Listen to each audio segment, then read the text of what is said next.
Good afternoon, everyone. This is the Warren Brothers Sports Show coming to you live. Warren Brothers Broadcasting Network here from the Hettinger Road Studios, from which we do the show from.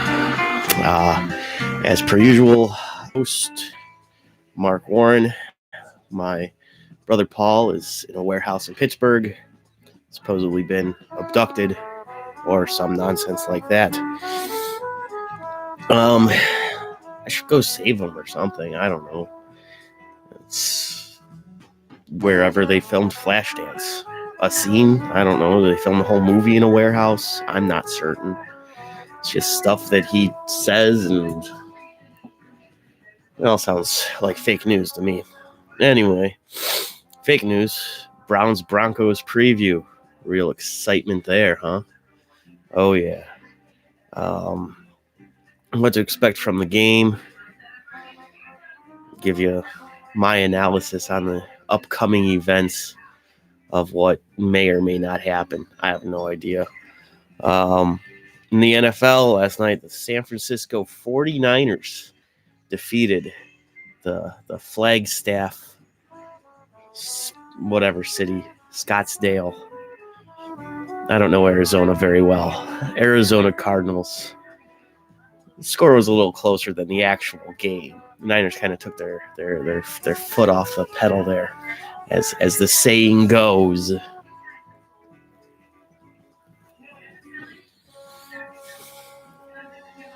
Games that I'm intrigued in this NFL weekend, they all involve teams, for the most part anyway. They mostly involve teams that the Browns will be playing later on in the season. You have the Colts in Pittsburgh, the Redskins shuffling off to Buffalo, the New York Jets at Miami. Two teams combined have one win. That'll be an exciting ball game for both markets. And of course, the Sunday nighter. I think it's the Sunday nighter, right? The Patriots in Baltimore against the Ravens. That'll be great. I have to actually cheer for the Patriots, kind of. And of course, the Monday nighter, Cowboys at Giants. That's more brought up in memory of my brother who has disappeared or something.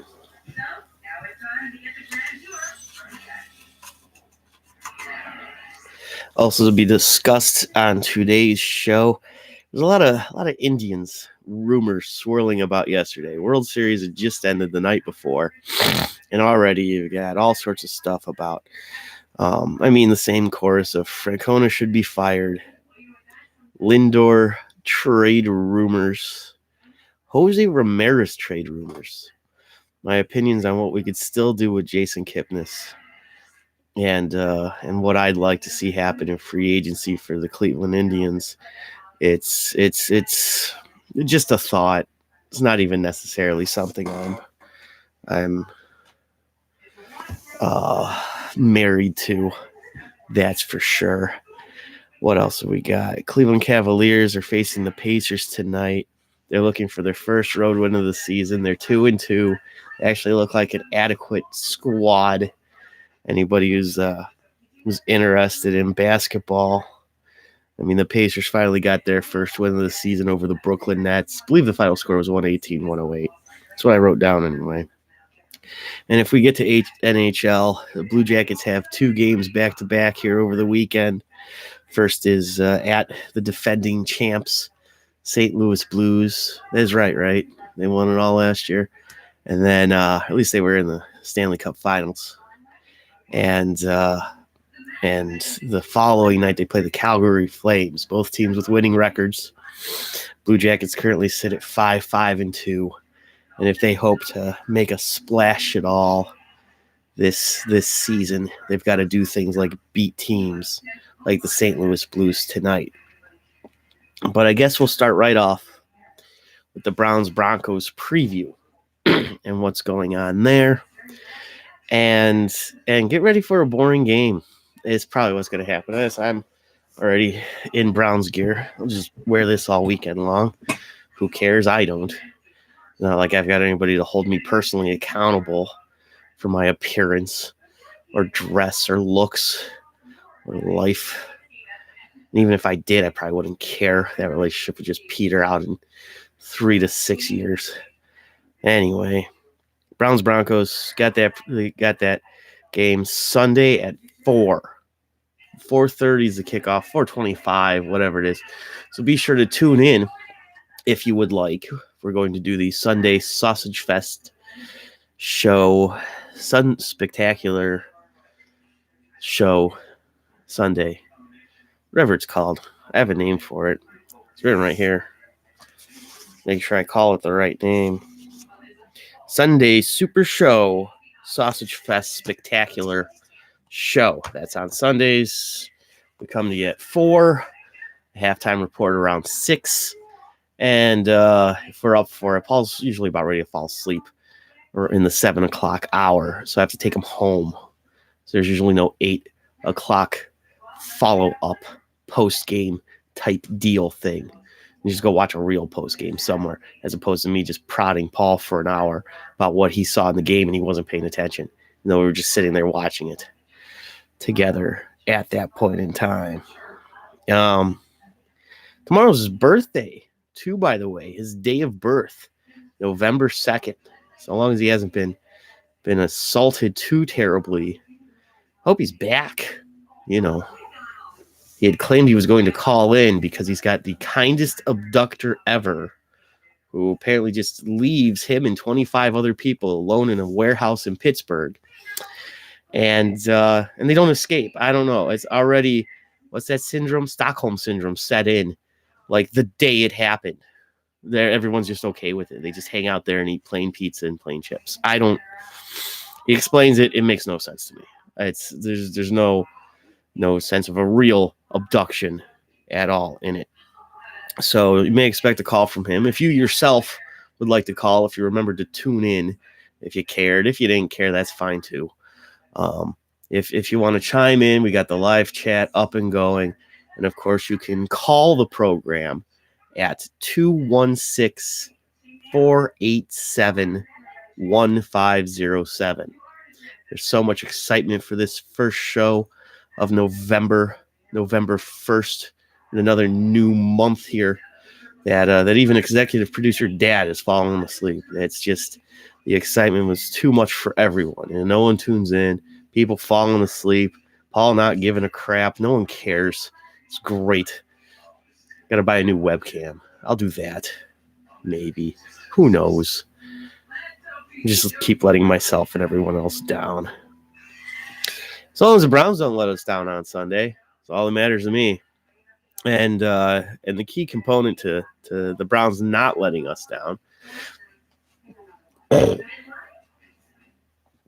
is that we will have to run the ball and run it well, run it all damn game.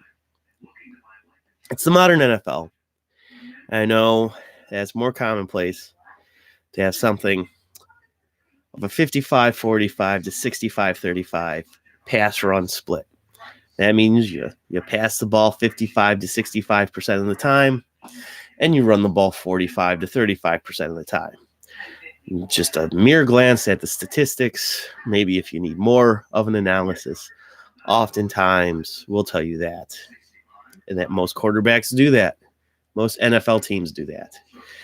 You see 30, 35, 40, 50 plus pass attempts in an NFL football game and run attempts. Hello, Epic Radio Show. Thank you for tuning in. You can catch their show on Sunday mornings, 10:30 a.m. on various platforms. So you get free plugs. So prime thing in the NFL and the running away. Oh, you're welcome. That's prime thing in the NFL. And the problem with the lack of any running game anymore is now it's deemed old school. Now it's deemed foolish to do. Now you see a team do it like the Cardinals do last night, and everyone knows they're going to run it on 3rd and 20 because they just do that now to attempt to catch teams off guard, because everything's considered so traditional and supposedly predictable that teams. Yeah, I'm sick. I've been sick. I hate this time of year, dude. I hate it. You wake up to 60 some degree weather and it's nice, and you go out and you let's see. I was grocery shopping and picked Dad and me food up late in the day, and it was right around the sun going down, 6-7 o'clock hour, and it was still decent in the afternoon, and in that hour went from 59 degrees, rainy, and crummy, but by the time I get home it was 40, like in just an hour. And it wasn't like I was inappropriately dressed. I had a jacket. I mean, and you're sick too. That's what happens. It's Cleveland this time of year. You could count on one hand the amount of people who are healthy that you know in this change in weather, and then it'll happen again like March, April. It happens to everybody, just our entire city. You'd think we'd be immune to it by now, but it's natural. Smoking doesn't help. I should quit smoking. That's the primary thing, is knowing that causes this thing. Well, at least exacerbates it. But at the same time, my reasons for smoking are mostly just because, big F you to all the people who are like, hey, it's not going to kill you. Yeah. Let me eat 4 cheeseburgers from a fast food joint today. and the other such things. Or even like, you have people who are the perfect bill of health, and they're always working out, and they're always there's a bug in my face. They're always eating healthy, and it's tofu and couscous sandwiches. You wouldn't eat the sandwiches because that's bread, and those are carbs, and those are bad for you. And don't touch red meat, and have no clue as to any other way in which anyone else lives. And they had a drink in their life, or if they do, it's like Michelob Ultra. Yeah. Wait, you quit smoking, right? Because you used to smoke, or no? All right. But yeah, I'll do it long enough for the bit. I didn't start till I was 23, so I still got about 5 years left, in which I could probably get away with. I mean, the damage is done. Once you smoke the first cigarette, you started doing it. And there's all those thoughts about secondhand smoke, because some of it's true. It's not more unhealthy than firsthand smoke because you are directly inhaling the firsthand smoke. But I don't smoke around kids. Even I'm like outside, I even try to walk to about 20 feet away from them. Just try not to. That's the only kind of rule I have. Pregnant ladies, if I'm smoking a cigarette, a pregnant lady comes over, walks over. It really throws me off when those pregnant women are smoking themselves. And that's no knock on it. People that know better 30, 40 years ago, they're just starting to figure that stuff out. But now, if you smoke and you're pregnant, I'm not going to claim that you're a terrible individual, because my mom smoked during both my brother and sister's pregnancies, and they're the ones who don't smoke now. But smoking has such a stigma to it. There's only about 20% of people who smoke cigarettes anymore anyway. Of course, then the e-cigarette thing happened, and that's why I still continue to smoke organic e-cigarettes. And that's a long way to go just for that terrible joke and all the other things involved with it. But and you can't really do too many bits on it, because Dennis Leary did just about all of them that he stole from Bill Hicks, and that were pretty much already being done in the 60s when the culture was sort of changing, even though it was still around. And it's funny, it's people go on endlessly about pumping yourselves full of pills and all sorts of basically opioids and other drugs, literal drugs. But you smoke a bit of weed or you drink a little bit. Don't do it and get behind the wheel of a car or operate heavy machinery. I sound like I'm preaching at this point, but you smoke some cigarettes once in a while. You smoke a pack a day, even whatever it is. You don't need to go to excesses in anything. I said, don't eat the whole damn bag of family-sized potato chips don't, do some of those things. Everything in moderation, except like heroin. Don't do that at all. But we're at this point where I don't know. Everything is bad for you. Can't even eat red meat anymore because cow farts will end the world or something. So with those things being said, I'm going to take care of this part real quick. Because this is just something I like to do on this show. I forget that this song is pretty loud oftentimes. I want to remind everybody that they're listening to the Warren Brothers Sports Show here on All Sports Cleveland. No, that's the old station. See, I slip into that sometimes. Don't listen to that other station. Nobody does anyway because it's too hard to find anyhow. On the Warren Brothers Broadcasting Network here on the YouTube, and in that case, we're gonna give it over to the Warren Brothers Traffic and Weather Center. We have a stuffed animal of Feifel. See, it's the way the thing is. I know that. There it is. That's Paul today. We'll just do this. That's easier. Stuffed animals replace Paul on the program when he's been kidnapped, or whatever the hell he's going on about. That's bad positioning of this mic here. If I push it back, that would probably be better, right? That doesn't fix anything either. Well, screw me. I have no idea. I gotta change where that light is. Move the mic. It's not like I don't have 5 minutes to do it. I kind of do. I don't. So in the traffic, there is none here on Henninger Road, here in Old Brooklyn, because it's a dead end street. There's like a half dozen cars parked on the street, but that's it. In the weather, it's going to be cold. It's going to be gray, and it's going to last you the rest of your life. A pack a week. Yeah, I mean, that was what my initial was. I think I smoked about 2 packs a week. I smoked like 5 cigarettes a day. And that's what I want to get back to, honestly. I'm smoking way too much lately. Let's see. And you are right. I like your opinion on it. It's better than an opinion. Your philosophy. Philosophies are better than opinions. Yours is you're allowed to do what you want. And I'm right there with you. Because my goal is to eventually quit, because it is bad for you. That was my rambling take on cigarette smoking. And I like where you're at with it, Epic. Because, you have to have the want to quit something. And it's the same with excessive bad eating habits. It's the same with anything. Drinking. It's a part of it is to have the desire to want to change your life yourself. Like, I got to lose 50 pounds. Yeah, PSA brought to you by an actual cigarette company. Let's see here. Even though this is the intro music to the next one, I'm going to play it right now anyway. So that's what I want to do. And that'll be good. A good backdrop for the news anyhow. Once I click onto this thing for the next thing. The burping. That's the thing I got to fix. It was funny because my dad asked me pre-show this morning, and about like, is that because you're nervous? And like, no, I'm not nervous. I just burp. I'm gassy. I'm a gassy man.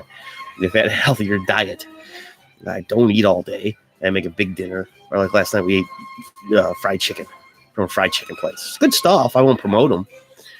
They aren't quite as good as the other guys, and not as good as the place that I actually work at once a week. That place makes really good. And for the price, fried chicken. That's where you should get fried chicken. But it'll make you happy if you do. The PSA about maybe, smoking in moderation. Brought to you by big cigarette company. The big thing with that was even in the days of them promoting big time cigarette smoking, when you saw people do it, and even when they use like the Flintstones to promote it, it's like it's a cigarette break. You do it, you just eat dinner, you're going to have a quick smoke. You'd have a smoke and a drink. It was like smoking a pipe or a cigar. It wasn't quite the, you'd carry that case, the special case around with you. You'd have a dozen in them that should last you the night. Also because they were usually not filtered. Those things are rough. Anyhow, in the news, AOC. I want to remind you all that the clocks fall back this weekend, and it's reported that AOC thinks that this is new, and she is wondering why an hour is being taken away. If anything, we should be given more hours. There's not enough hours in the day as it is. give us more hours. AOC is putting into legislation a bill to give us 72 more hours a day. So that's her goal. Also in the news, Benjamin Gassi, the young man hired by Hillary Clinton to assist Hugh Jackson in the hunt for Jerry Sandusky. And you like that one? Thanks. Jerry Sandusky and Bill Cosby has found a break in the case because overnight on Thursday night in Avon Lake, a thrift store was broken into and a bunch of ugly sweaters and young boys' pants were stolen because Bill Cosby likes to get into ugly sweaters and Jerry Sandusky likes to get into young boys' pants. So that's the news for you. Real quick, get this commercial out of the way. I'm going to tell you all to, since you're already on the YouTube, check out Get Out and Play with Melody. My niece, Melody Bacha, has an entertaining YouTube channel, Get Out and Play with Melody. If you have kids, nephews, or nieces, maybe you're babysitting or you just like to be entertained yourself, you're already here on the YouTube after my program. During my program, you get bored, whatever. Go on over to Get Out and Play with Melody. Sit back, enjoy funny content. She's a little, hey, Epic's already even subscribed. Your kids will like it, I hope, because it's and I'm interjecting in my own read. That's what I do. Is if your kids have gotten into a lot of the other stuff before, that's around. It's a lot of moms making videos pretending that it's their kids who, well, I mean, they usually are their kids, but pretending that their kids are the ones who are really into the thing, whatever the thing is. Like, oh, they're playing with Barbies. Isn't that fun? Well, let me just take them from you, and I'm just going to make the whole video myself. And that's what it comes across as. This is my actual 8-year-old niece, tiny little genius. This kid is, and this kid friendly. Of course, you like it. And she ad-libs it all herself. She comes up with the concept, the ideas. I even storyboarded one with her. So I've done some stuff. Her mom does some stuff. She does 90+% of it herself, and it's good. It's actually like funny, and she's this little 8-year-old genius, and it'll depress us. Olivia wouldn't watch. She's only 2 or 3. See, that's where it's borderline, right? Is Olivia 3? I swear I'm terrible. My own friends' kids, I don't know their ages. At least with his, I'm learning their names. I have other friends. I don't remember their kids' names. Luke, if you're watching, I forget all 3 of your kids' names. No, not all 3 of them. I'm bad at this. I am a terrible friend. It's what happened. It was hard enough to remember my friends' names. I was calling Epic Eric. It's Epic. No line there. The P doesn't have a wiener, but she's almost 4. Okay, and then the boy's 6 or something, right? Or 5. You had them kind of close together. You guys, 9 months. Paul and I are what they'd call Irish twins as well. Anyway, so go to, if you're on YouTube, which you already are, or you go to it later, even though we've got one new subscriber right there in Epic, but go to Get Out and Play with Melody, like, share, subscribe, sign up for notifications, and yeah, cute, funny stuff. Hopefully it's because, and it's funny, the way the girls got into it, well, Melody primarily and her kid sister, is that they were watching the ones that the other kids do that are with their parents. It's their moms doing them with little girls around, and Melody flat out was like, I can do better than this, and she kind of does better than that. I mean, some of that stuff, I'll take the stuff that little 8-year-old genius comes up with over some of the nonsense. So, yeah, she's funny. It's like funny in a way that, like, us as cynical teenagers and eventually whatever we've become as adults in that cusp, weird niche area between Gen Xers and millennials, where we don't fit in with anybody. She's got like that same kind of humor where it's like, this borderline dark, and it's clever, and it's good. It's funny. Us, even as adults, it's like, when you watch a Bugs Bunny cartoon, Bugs Bunny right there. You watch a Bugs Bunny cartoon and you're like, well, it's a cartoon and it's kind of aimed at kids, but it's something adults could enjoy. And it's the fact that an 8-year-old's the one coming up with the content, and it's still funny. And it's not just like, the nonsense she's watching. And as you know, there's plenty of the same nonsense. All these kids are having to watch, one with the Ladybug girl. Yeah, genuinely funny. 8-year-old funny, not 36 pretending to be 8-year-old funny. And I guess it's the same way in which we're still like 8-year-olds. I don't know. Maybe it's something to say about men.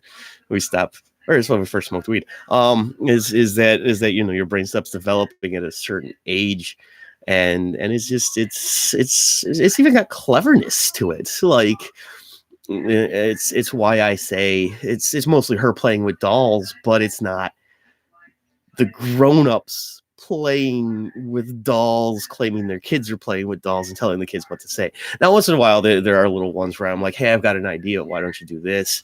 And that's more with her sister, because her sister's a little actress and stuff, and Melody's a little filmmaker. And so we'll come up with little ideas together, but that's rare. There's one Melody came up with that was really funny, with her sister playing on a swing, and we did it like it was a PSA. She wasn't really familiar with that concept. It's like, do this, but don't do this because you'll get hit in the face. And they both thought it was hilarious. And Melody was the one who came up with most of it. I just gave her a little stylistic idea. And I don't think she ever posted it even because I'm terrible. It was a bad idea. Back to the Browns. We'll get through the Browns in this segment. It should only take about 10 minutes. And what they can do at Mile High Stadium, how they can defeat the Denver Broncos on Sunday, because we know we're going to see a lot of the running game from both teams. Denver's going to run it a lot. They've got one of the better. Yeah, we could try to not suck. We try not to get into meaningless fights during the week because since we're in a 24/7 news cycle, everybody has to create more news. Quarterback has to, the Tony Grossi jerk has to. Mary Kay Cabot has to report on it all, and I don't even know if she was in the damn room. It sounded like she was there. I'm trying to get my press credentials. I want to get in there. Start going there Wednesdays after the show. Fake press credentials. Will land myself in prison. But it's the biggest thing is that one of these teams' run defenses has to step up. The Broncos do have a slightly better run defense than the Browns. However, the Browns have a slightly better pass offense than the Broncos, or run offense than the Broncos. And the Broncos passing game has been slightly better. The key component is going to be this young Allen kid who is playing quarterback for the Broncos. First ever NFL start. Kid's like 27 years old. There's virtually no info on him outside of the fact that he's a guy who's going to be instrumental in the run game because he's got good mobility. He's going to run around a lot. Big stuff is if Baker can throw one or less interceptions, any game, if the Browns can turn the ball over once per game and that's it, those are keys to victory. You're going to turn the ball over. It's a natural part of the game. Nick Chubb's it's an anomaly for him to fumble twice in a game, much less twice in the same in 2 straight plays. However, if you keep the turnovers to a minimum, you control the clock by coming out running the ball, continuing to run the ball. You have more of a natural 50-50 run-pass split, maybe even 55% running, 54% passing. Utilize Hilliard. Without giving too much away, you'll be able to show other teams what your offense will be like when Hunt comes in next week. And in the positive sense, not in showing them like you'll be vulnerable, but showing them in what you'll be able to do, because Hilliard's been a fine cover for K Hunt while he's dealt with injury and kicking issues. And so with all of that being said, you could run the ball 30 times and pass the ball 30 times. You need to hit about that 60 play mark. You're only hitting about 53 plays, 55 plays. That's showing you're not winning time of possession. You get 60 plus plays. You can still spread the ball around on 30 passes. If you complete about 20 of them and you get the run game going, you establish it early. You have a relatively reasonably close split at halftime in the run pass.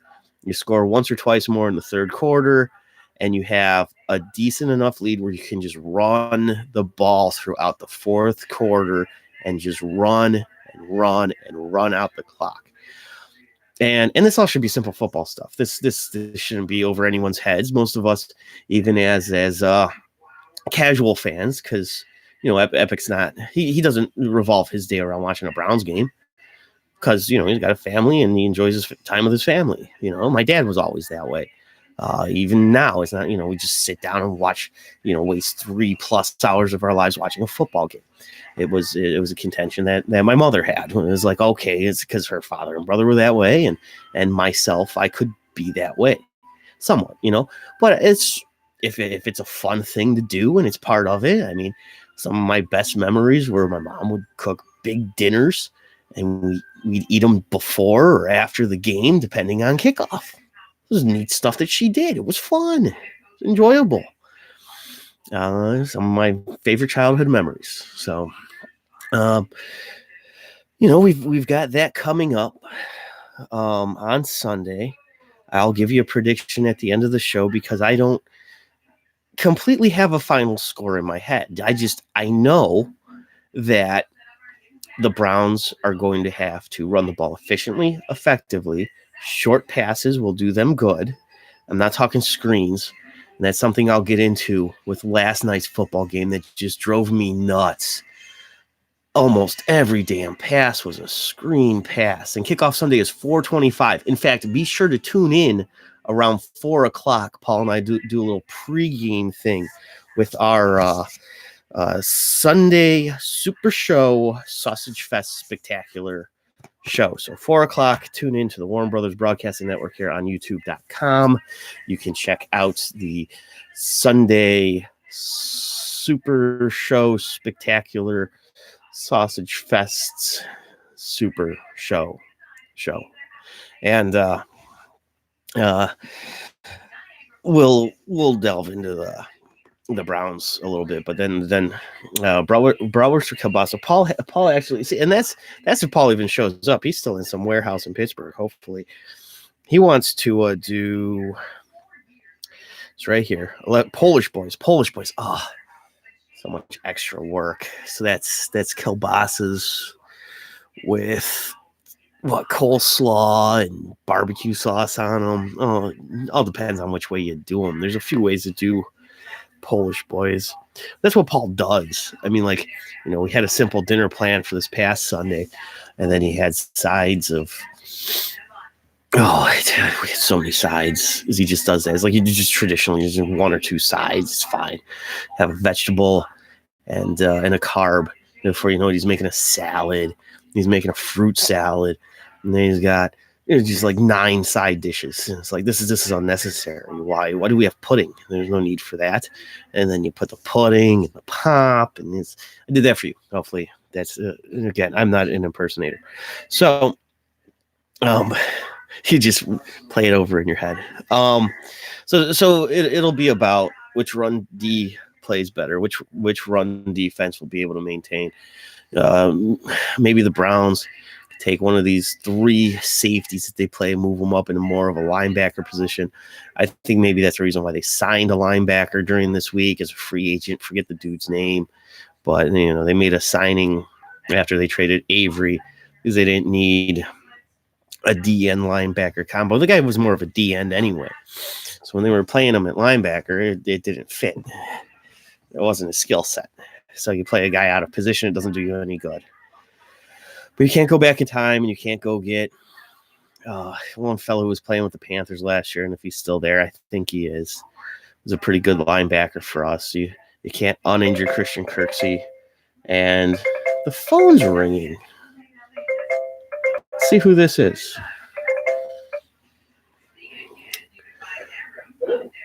Caller, you're on the air.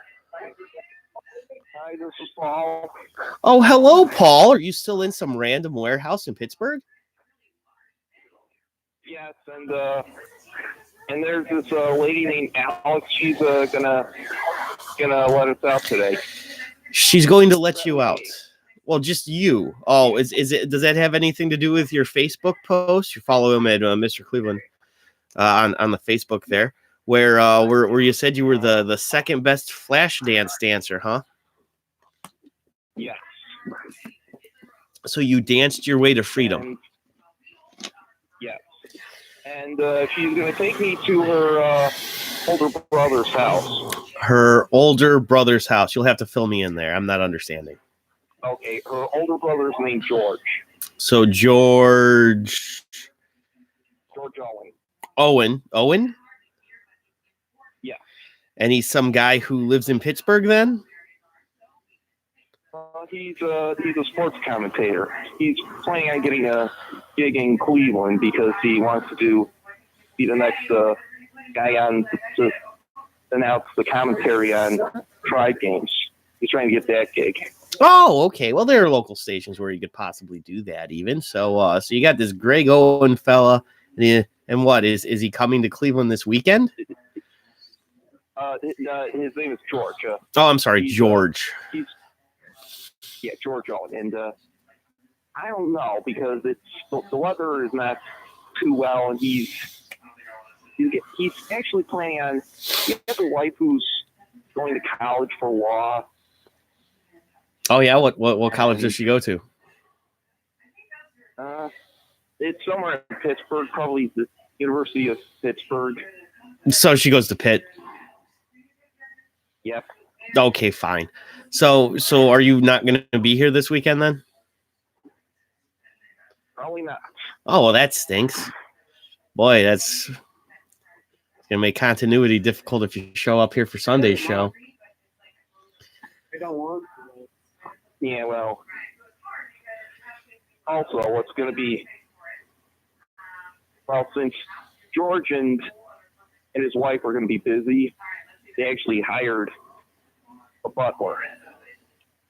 What does that have to do with anything? Nothing. Well, who's their? Wait a minute. Is his name Belvedere? Yes. I was going to get the position because Alex told George that. When you just say their names, I don't know who the hell they are. Paul. When you just say Alex and George, I have no idea who that is. George is the guy who's Bob Uecker, and then who's the other one's the kid, the bratty kid who's like gay. No, that's Debbie's son. No, his George has a younger sister he doesn't know about. Her name's Alex, and she's from Flashdance. Right, Alex is that character there. So I like what Epic has put here in the live stream, the live chat. You live in some sort of a parallel universe, right? It's Paul's parallel universe, a parallel universe in which none of this makes any damn sense. Yep. Yeah, oh, that's for sure. Hey, so hopefully in this inclement snow, you don't just get stuck in it's Pawtucket, right? It's Pawtucket, Pennsylvania, and then all of a sudden, a groundhog, Puxatawny. See, he knows where I'm going already. And then a groundhog takes the wheel and drives you over the edge of a cliff or something stupid. That's my goodness. That's so you and Mr. Belvedere are going to be hanging out all weekend long. Probably. So that means we're not going to do Polish Boy. What? He's Mr. Belvedere has an interesting story. He said he was once the fifth Beatle. Yeah, but I don't understand how you've ever even talked to him, or you've just heard these stories while you're still locked up in this warehouse. It really sounds more like, I don't know. You just can't save that homeless guy. Which homeless guy was that? I've lost the homeless guy thing even at this point. Oh yeah, that homeless guy. It never works out for that guy. He dies every time. That's funny. All right, good. The Groundhog Day. So that's my life. This is Groundhog Day. Paul calling about some asinine crap. I have no idea what's happening. Wouldn't it be more, Paul, that she got you out last night and you're already out and you're already at Mr. Belvedere's house with Bob Uecker? Somehow that's in Pittsburgh. That's not in St. Louis or Milwaukee. It's in Pittsburgh. It's in Pittsburgh. It's in Pittsburgh? And, yes, and for some weird reason, Alex told me that her older brother would constantly drink on Pirates games. So, yeah. So he's going to be and he's getting tired of doing commentary for baseball games in Pittsburgh since they haven't been great for about 30 years.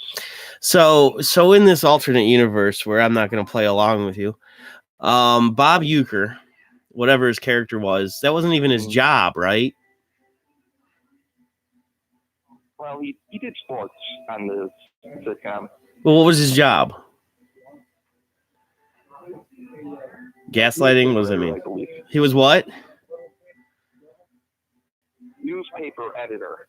So is it he edited the sports page or something? I believe so. All right. Well, what does any of this have to do with you or sports or the show or us or like something that would actually work? Like where are you right now? Are you still abducted? No, I'm not abducted. Yeah, you're over at Mr. Belvedere. What? Flashdance. And her and her boyfriend are driving over to a suburb in Pittsburgh. And I'm just about to get to George's house. All right, so you're traveling in a vehicle and you're almost yeah. That's actually well Epic as you know. Pennsylvania.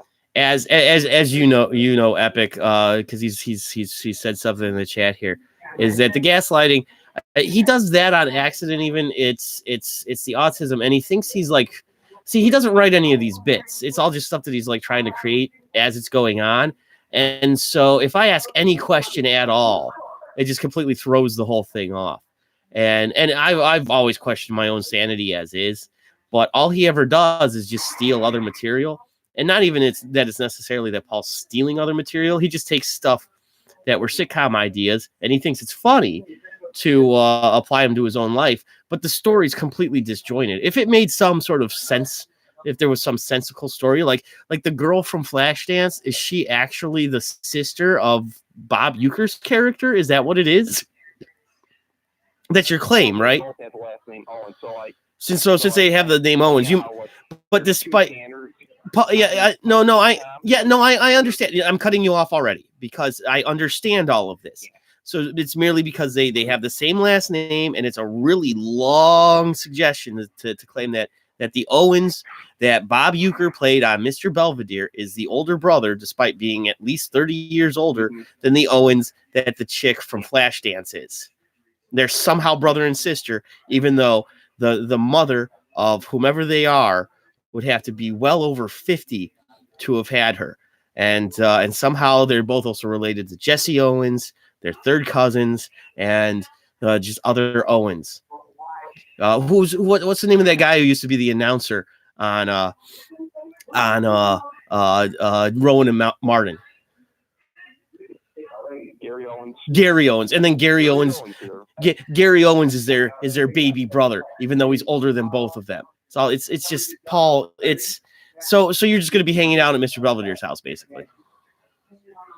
Just this weekend, yeah. So for the whole weekend. So when I go to do the show on Sunday at 4:00 for continuity purposes, you won't be here. So we're not going to have slaw dogs. Probably not. No, and then what about in real life tonight for your birthday? Are we going out still? Probably. I'll text you later. Yeah, because after church. Because I requested off at 3:00. Oh, you're working tomorrow in real life? Mm-hmm. Oh, in real life tomorrow. So we're not doing anything tonight.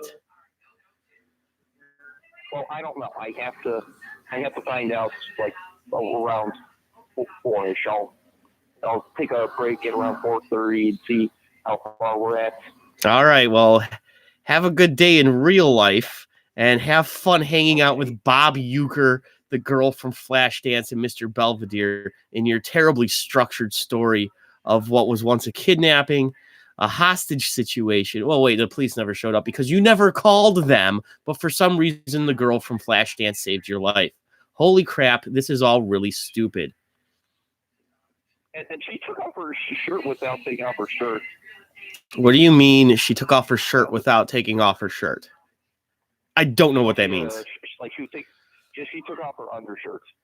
She took off her undershirt? Sweatshirt on. So wait, the sweatshirt over the undershirt? So she took the undershirt, like she just, there was the other shirt and she took that one off, but there was still the other shirt. That's impressive. Yes. Like chicks who have problems doing that with their own bras. They actually took the undershirt off from under the overshirt, which was a sweater. Mm-hmm. Huh. Yep. Is that a dance move or is that just doing it because she just did it in the car now in front of her boyfriend and you? She did that last night. Oh, all right. Was your boyfriend around?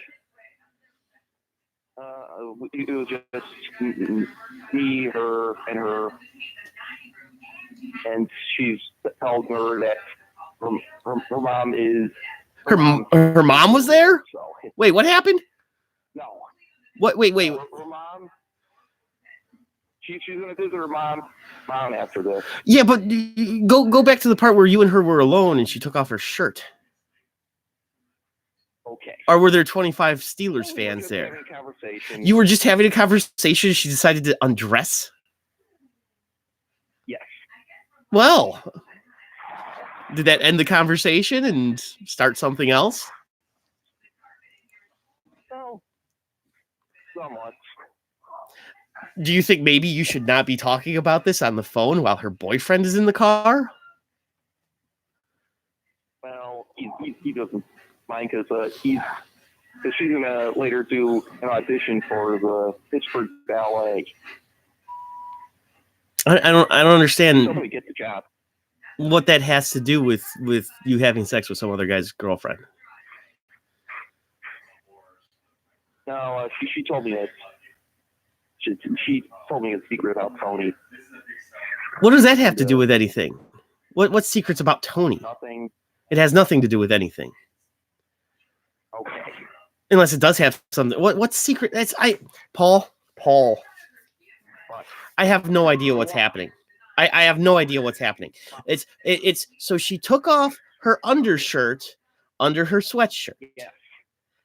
And she has a boyfriend who is some guy, but then there's also that something that has to do with the guy who abducted you. But what does that have to do with her? What's secret? And then the fact that you two had sex. You had sex with her, right? But actually, no. Oh, good. Okay. She just took off her shirt in front of you. And Tony was still sleeping, and then we left. Oh, it's how you snuck out somehow, even though this is completely not connected at all either. So, okay. So she took off her shirt and Tony was asleep, your abductor, and you ran away because you were the best flash dancer. And your boyfriend was waiting in the car, and it took you at least 12 hours to somehow drive from Pittsburgh to Beaver Falls, which, if you looked at it on a map, is got to be less than an hour away from one another. None of this makes any damn sense. You realize that, right? It's really awful. Well, that's kind of the idea a little bit. No, it's if that's the idea you have for it was yes, Paul. Oh no, that actually is good storytelling because something happens and it's only like a minute, and that's all the time that I waste with it. And when I introduce new characters, it's not because it's not just random and weird and there's plot to what I do. I don't know if there's plot. You're just pulling this stuff out of your ass as you're going along. I mean, there's literally like this guy. Freaking paper with me, and I write it the night before, like I do. You got time to write it, and you don't have to just read it. And I mean, you can ad lib some, but what the hell is happening? You literally went on Wednesday from being abducted in the trunk of some guy's car on the freeway to Pittsburgh, where he had stashed you away with 25 Pittsburgh Steelers fans in a warehouse. Then he shaved you, egged you, shaved you, covered you in toilet paper.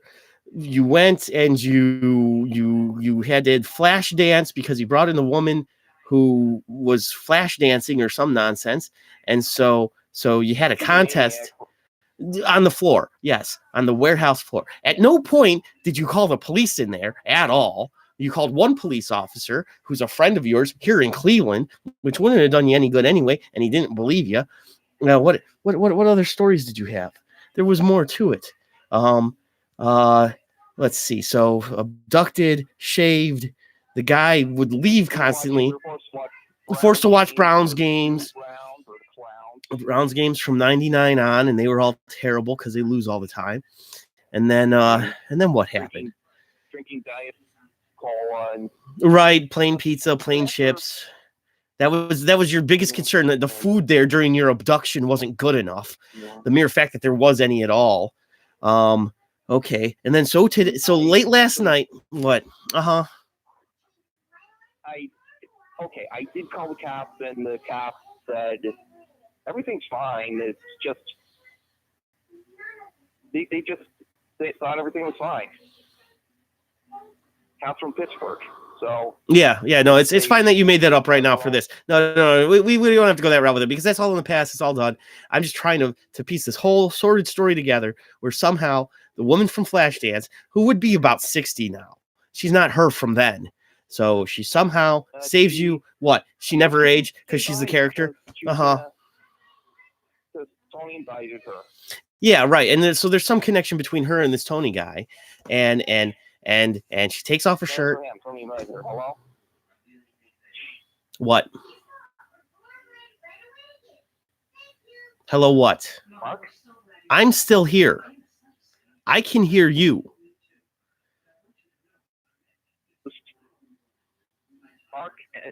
Mark, the thing was, Tony invited the Flash Alex over, and so that's what happened. And I gotta get going. My phone is about to die.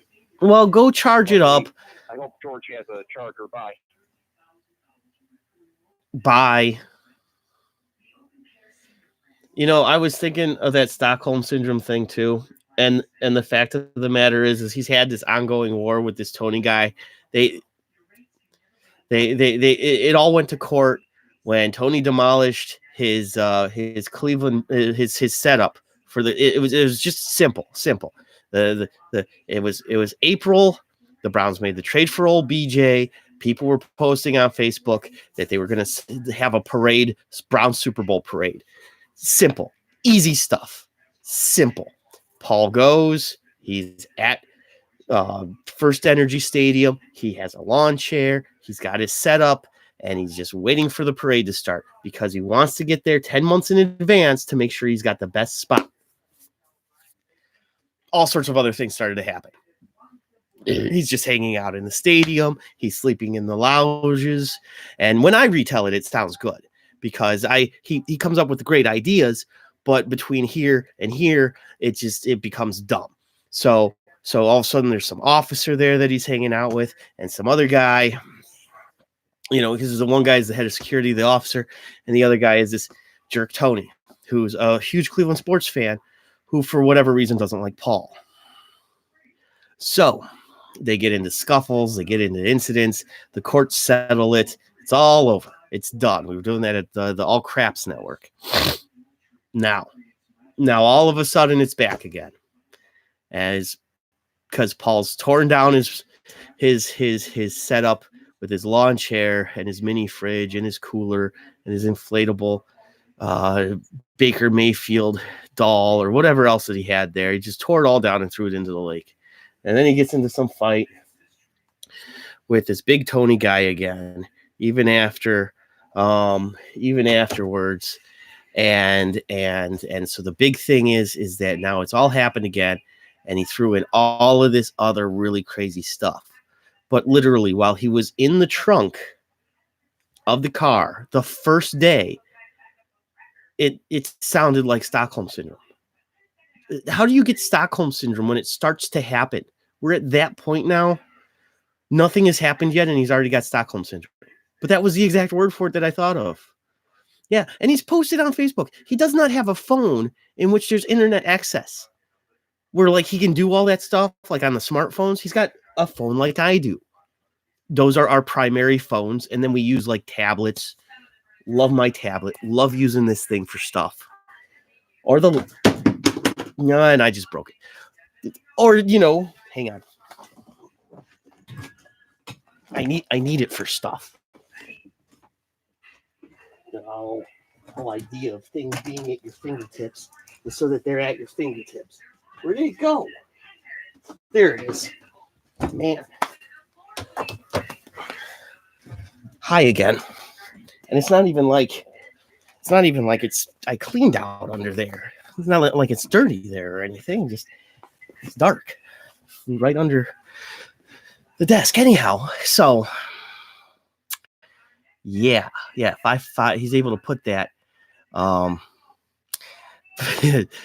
If I did half the funny stuff that I do on purpose, I'd be a genius or something.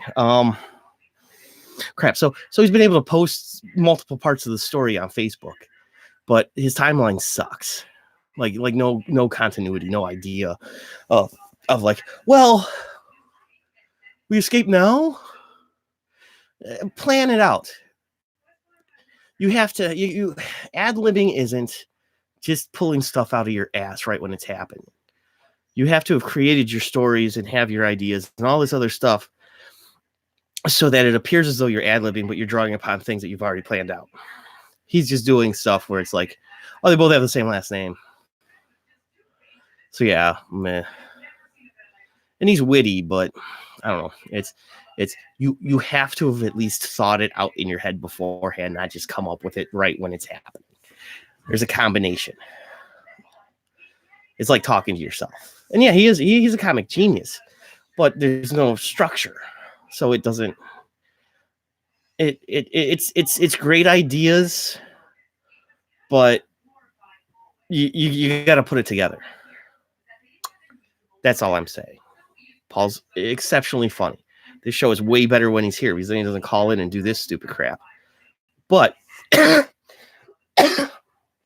it's only stupid crap in the sense that it's too all over the place. It's too much. It's too much. You were able to follow, and that's good. But Paul and I had to piece it together. Because otherwise, I mean, he literally makes these jumps, and who is Alex? Yeah, it's because I'm hungry. Why wait? Because I got a show to do, and and yet again, not eating before the show, which is dumb. I skipped a whole commercial break, and since no one pays me, I can do the commercial breaks whenever I want, technically. So there is that.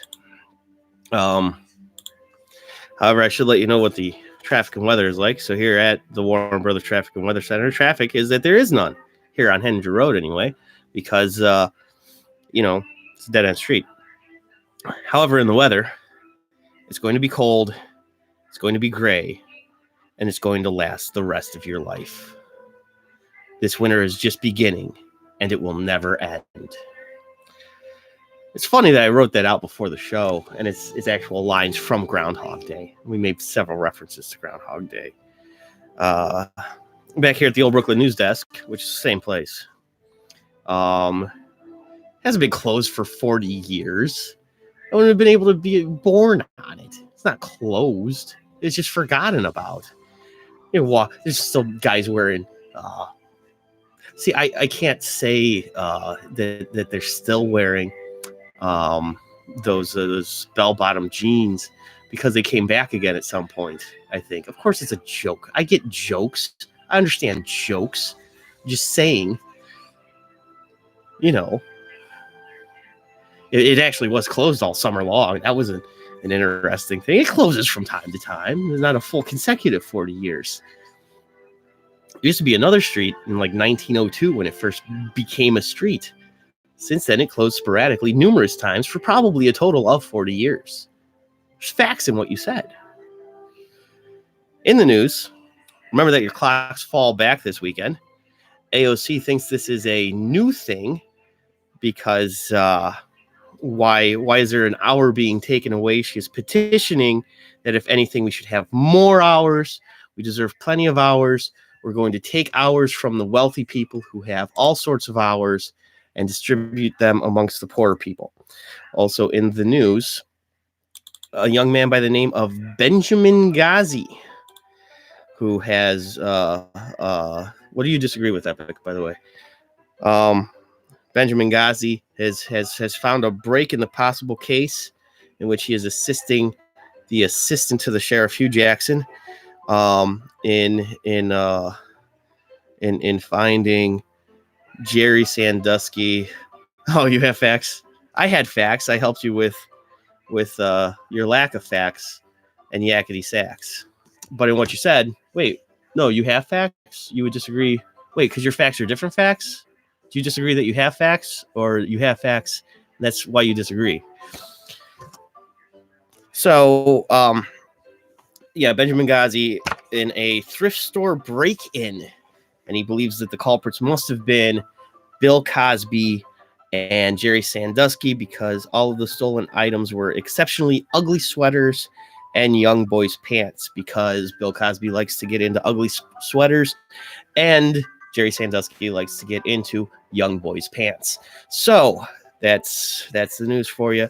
And one more commercial here. Not one more, but a commercial. Dave Hughes, This Guy's Painting.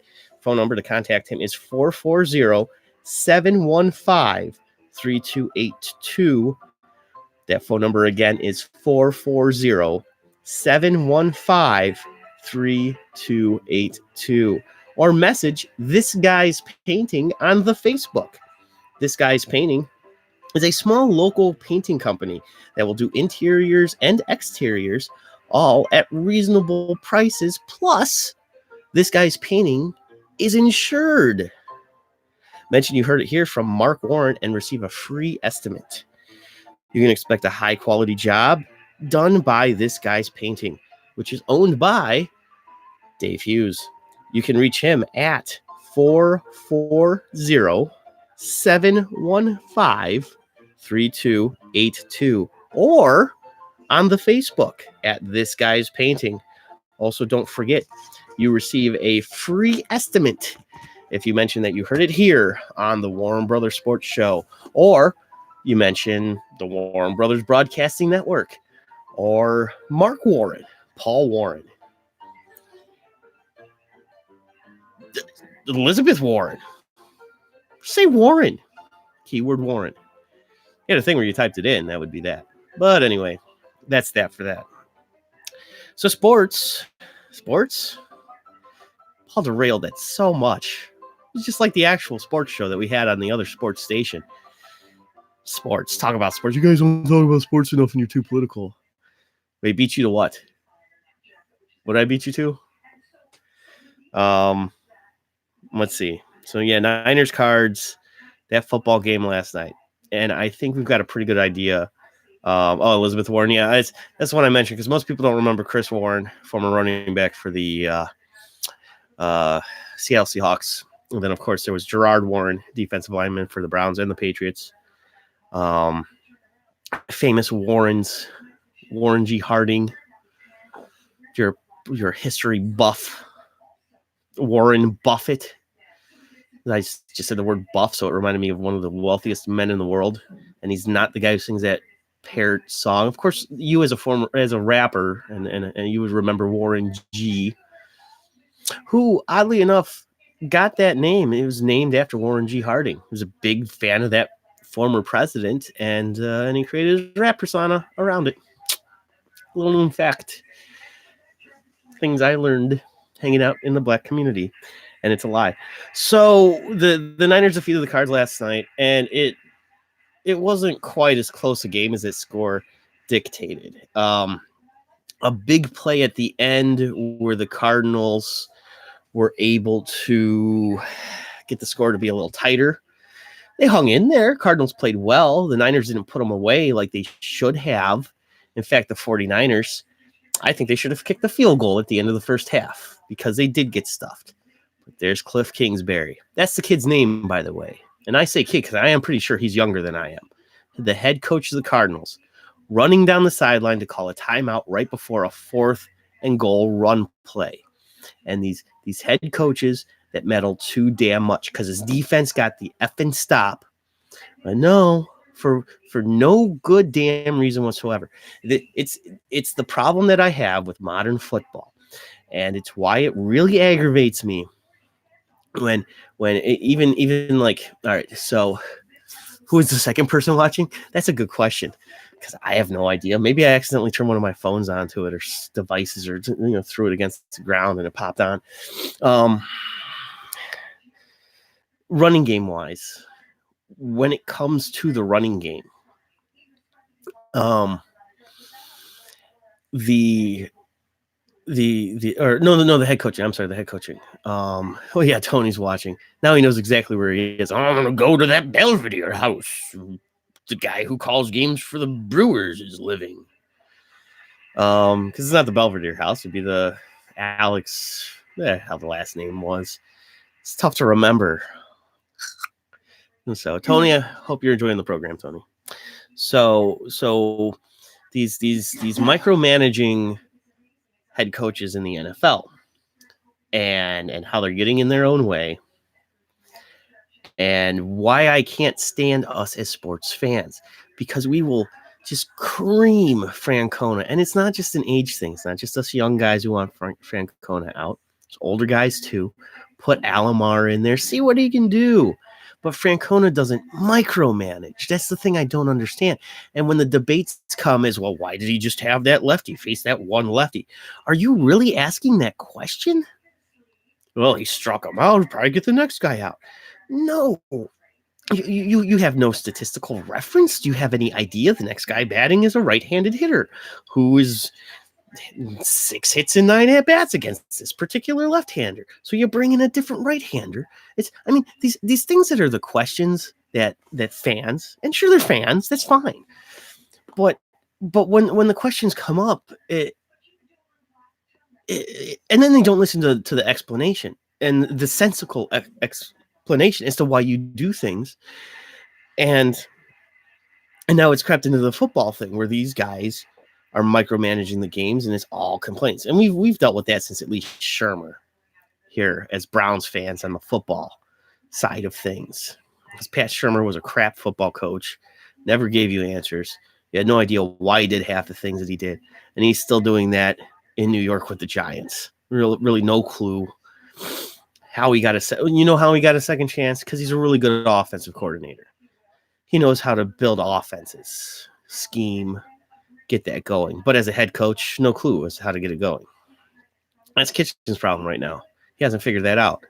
I didn't expect him to just know. And then you look at that schedule. You face 6 teams who either were in the playoffs last season or should be in the playoffs this year. That's legit happened. Look at it. The only bad team you played in the first 7 weeks of the season was the New York Jets. You should be 1-6 right now. But you know what happened? You played well enough to win a couple of those games. You actually did beat the Ravens in Baltimore because you were more than just a little bit better than them. You were what so many pseudo-Browns fans thought this team was going to be every week. That's improbable. It's unlikely. That's not football. It's not what happens. That's the video game version. That's playing Madden on easy. That's your fantasy football team where you rack up, 120, fantasy points. And you think that's what football is. Those things aren't football. And it was, at least when those things started in the 80s and the 90s, most of the people who were coming into it had the frame of reference of what real football was. Now, so many people got into real football because they got into the gambling or the video game playing, or they're people who are my age or younger, and the 3 things all go hand in hand. They don't know a life of real football without fantasy football and the video game, and so they think it's all the same. And as real football mirrors the video game and fantasy football in some elements, and that those guys were engrossed in those things as young men or other such things, it just all dilutes all of it. It's why you have teams running it on 3rd and 20 because they think it'll take the other team off guard and they'll pick up 25 yards. That rarely ever happens. Basically, you're just conceding and saying you're going to punt. Cardinals did it yesterday. You've seen the Browns do it at least twice this year, maybe 3 times. And all the damn screens. That's one that doesn't even work in the video game. Why do you think that's going to work in real life? I don't understand that one. It's all right a few times during a game, but all the damn screens in last night's game, wide receiver screen, bubble screen, running back screen, and you're throwing a ball 3 yards behind the initial line of scrimmage. And yeah, if the guy gets a full head of steam, that's great. But basically, you've just run a running play. You might as well just run the damn ball. Line up under center because everything's out of shotgun anymore. That's another problem that I have. I love shotgun as a formation. And you should run out of it once in a while, but it's primarily to give your quarterback time to pass the damn ball. And now that's not even happening anymore, either because your line's garbage or your quarterback's holding the ball too damn long. Because now he's doing that. You shouldn't have a play that's so long in developing that it takes more than 2 seconds for him to get the ball out of his hands. More than 2.5 seconds. All of this stuff gets worked on. All of this stuff is planned out. It's relatively simple stuff. But it's, you know what it is? It's when you get a problem-solving problem at the end of the math tests. You remember that from grade school? You help your kids with your homework. Whatever it is, you help your nieces and nephews with their homework. You're still basically at a grade school math level yourself. Whatever it is, you're just like doing math problems. Not that I do. But you've got that, and it plays it out, and they want you to show your work. That's what the NFL has become. You have to show your work. Well, it takes the 2.5 seconds for this guy to run 7 steps this way, so on and so forth and so forth and so forth. The West Coast system is what developed that. You guys just knew that stuff before. I would constantly get in trouble because I would just write in the answer. How'd you come to that? Well, it's because it's the answer. I know it. It just says it right there. It's right there. You have to show your steps. Why? Because I just know. And that's what would frustrate a lot of us. Because, whether you got it that way or not, there's multiple ways of learning. There's multiple ways of succeeding. But once you pigeonhole it into it's got to be the one way, you got to do it this way, and you got to show your work. You got to show why it's a 7 steps system here, and so on and so forth.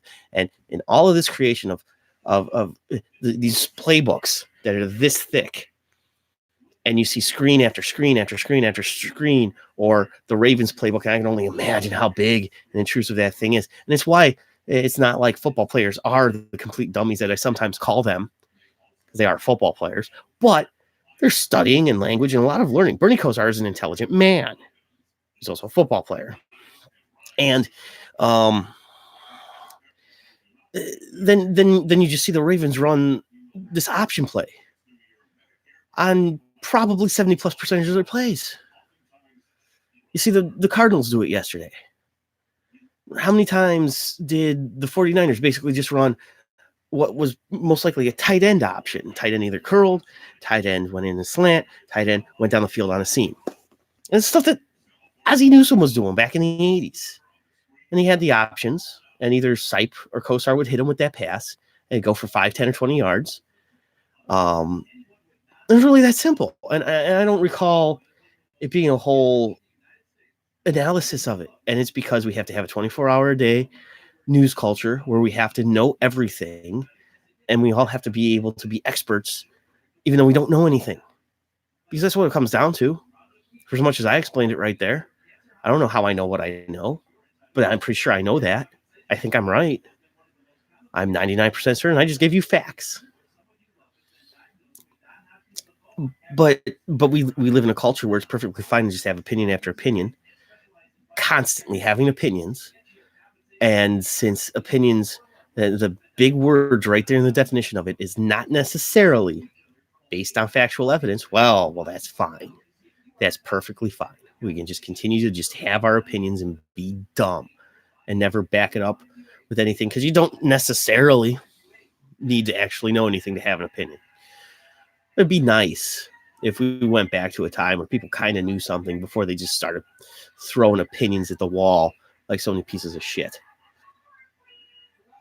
Just a thought. I guess with that is about time for another one of these. I like doing them anyway. And I like this song. So we'll throw it on over to the Warren Bros. Traffic and Weather Center. I feel like I was going to say one last thing, but it doesn't really matter now, because in the traffic, there is none here on Henninger Road. We've been closed for like 40 years or so. And then in the weather, it's going to be cold, it's going to be gray, and it's going to last you the rest of your life. Back over here at the Old Brooklyn News Desk here at our Henninger Road Studios is in the news. Don't forget that the clocks fall back this weekend. That's right. It's fall. The clocks fall back. However, according to the greatest congresswoman of all time, Alexandria Ocasio-Cortez, she thinks this is new. And why is an hour unfairly being taken away from all? It's probably rich white people taking an hour away from all the poor, uneducated, just other people. How dare you white people with your white privilege take an hour away from everyone else? So AOC has decided to get into it and write up a 1,000-page paper on giving people more hours. We should have 240-hour-long days. That's right. 24 hours is nowhere near enough. We need 240 hours a day. Also in the news, a man by the name of Benjamin Ghazi, who was hired by Hillary Clinton to assist the special assistant to the sheriff, Hugh Jackson, in the Avon Lake area to find Jerry Sandusky and Bill Cosby. There's a break in the case, though, because there was a break-in a thrift store in the Avon Lake area last night, and everything that was stolen was ugly sweaters and young boys' pants. And as we know, Bill Cosby likes to get into ugly sweaters, and Jerry Sandusky likes to get into young boys' pants. With that being said, one last commercial, and I do actually mean one last one, because the little blurb that I do in the next break isn't as much of a commercial as this. Just remind you to watch us on YouTube. Snuck that in there. Like, subscribe, share. Tell your friends, please. It'll help. But this one you directly can help me with, because most of your friends won't want to give me money. But you might go over to patreon.com, Warren Brothers Broadcasting Network. That's what you punch in, Warren Brothers Broadcasting Network. Quality programming just like this show right here. It entertains somebody for a little bit. Paul's ramblings and my getting agitated with Paul's ramblings, because it doesn't fit together. There's no punchline. I don't know what it is. On Sundays, we also do a Browns pregame and halftime show. It's the Sunday Super Show, Sausage Fest Spectacular show. And then that's on at 4 o'clock this Sunday, and also again at 6.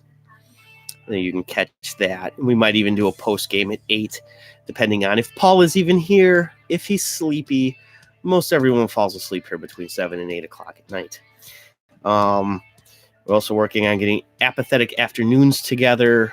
Want to do some interviews, more of a traditional podcast, just as with The Calm and the Storm, which my buddy Anton is on board with doing. I've been really bad at following up with him. We want to do it. We want to get it done. But, I want to force everybody to come to the Henninger Road Studios, which has been closed for 40 years.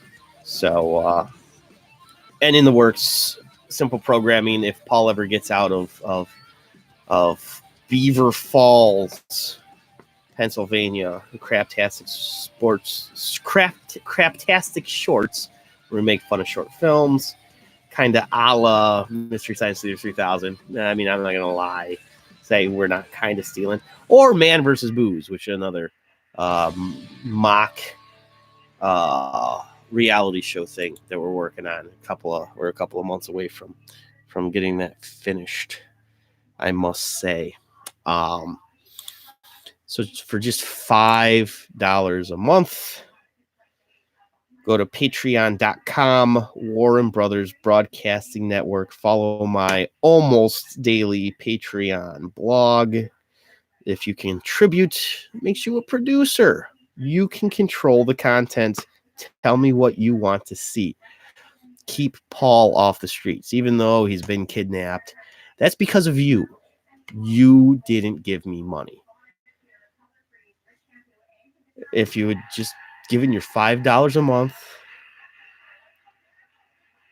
at patreon.com at the Warren Brothers Broadcasting Network.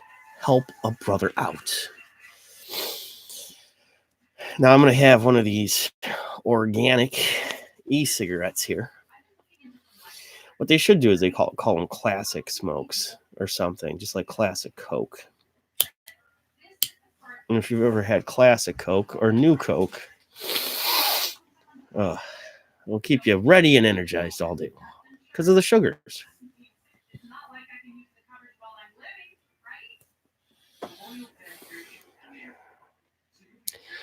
So, in respects to where we are at in the program, the Sunday football games that I am intrigued by. I ranted enough about the Niners Cards game. The fact that, we're not just going to walk into Arizona and win that ball game because the Cardinals look fairly good. They're 3-5-1. It's about, it's a little weird. They're a little better than I thought they would be. Well, you're not just going to go there in a month and a half and win that game. But it's like game 14 of the year. Same day as my birthday. It's the middle of December. You worry about that when the time comes. You gotta win 4 of these next 5. And just get relevant in this division. Win this Sunday. Go to Denver and win. You got to do at least that much. But around the NFL, you got the Colts going into Pittsburgh.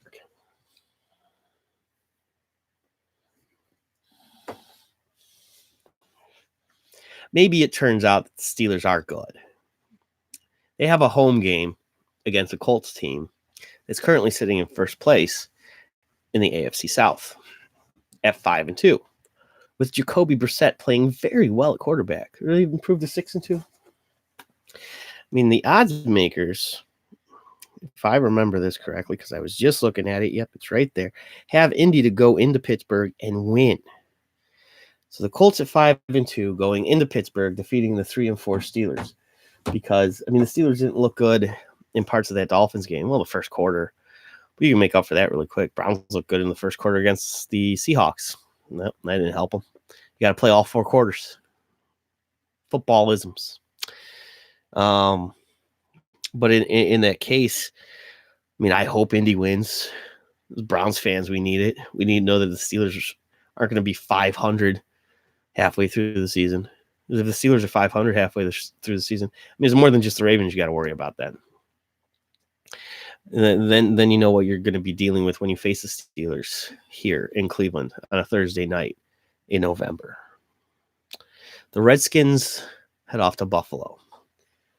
The Redskins with their 1 win, the only win being over the Dolphins. Redskins certainly not being a very good team. And they're going into Buffalo to play a team that's coming off of a loss. And the Bills actually might be a good team. And the Bills are the team we face when we're done with the Broncos. So the Bills then improved to 6-2. And now you've got that problem ahead of you because they're facing a bad Redskins team. I don't think Dwayne Haskins has been named their quarterback. They fired their head coach and have Callahan, interestingly enough, the guy who would coach the Raiders to a Super Bowl back in the early 2000s. But where's he at right now? Has the game passed them by? They're going to run a lot because that's what the Redskins are built to do. It's really amazing to find out how many teams are built to run more. And they're acting like this is a new concept.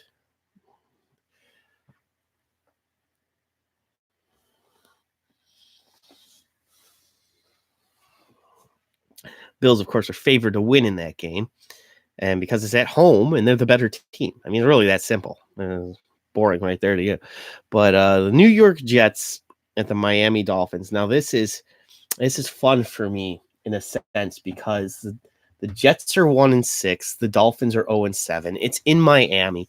Miami could actually have a chance at winning a football game. It should happen at some point this year. Kind of hope this is the week that it is, because we got to face Miami at some point coming up soon too. And I don't want us to be their one win. It's a home game for us anyway. But in respects to this, is they even have the Jets winning. The Jets actually play some defense. Dolphins, their defense is terrible. It's a big reason why they lose as much as they do, because they can play some offense. Even after they traded their halfback to Arizona, who was a big part of the Cardinals playing as well as they did. I was complaining about all the running back screens. A lot of them were to that Drake kid who had just came over from Miami before the trade deadline. Excellent player, but it's literally when a 1-6 team is playing an 0-7 team, it's going to be boring. It should be terrible. Watch the final score be 48-45. The Jets have a decent defense, but Sam Darnold is not a good quarterback. I love him around the league. He should have been the Browns' #1 pick that year, but no, that was actually a consensus. I don't think Hey Darnold is all that good, because he's not. He hasn't shown anything yet. He had to sit out 3 games with mono. You ready for a comment from the executive producer? Our executive producer now has a comment for us. Can I say that from here? You can. You picking me up? Yep. I was just thinking about these Indians, Browns fellas, while you were talking about them. And here's the one thing I haven't seen yet. I haven't seen them come out and be dominant. I see them get little glimmers of it, a little bit of excitement, a little bit of confidence, a little bit of passion. But I haven't seen them be dominant. Right. In the majority of the games that we have watched outside of parts of the Ravens game and most of the Jets game, they haven't just played a full 4 quarters in which they just dominated the other team. They did it for about a half against the Seahawks, but they have not gone and, like you said, just dominated. That's a very good point. That's the first thing I thought of when I thought of these young men. And the second thing I thought about is I am a little perturbed that they are being a little hard on these young fellas, because the media and the town and the team built up all this hype around a bunch of, pretty talented young men. Right. That haven't proven themselves. Right. Before, and they build up the hype. Now they want these guys to live up to the hype.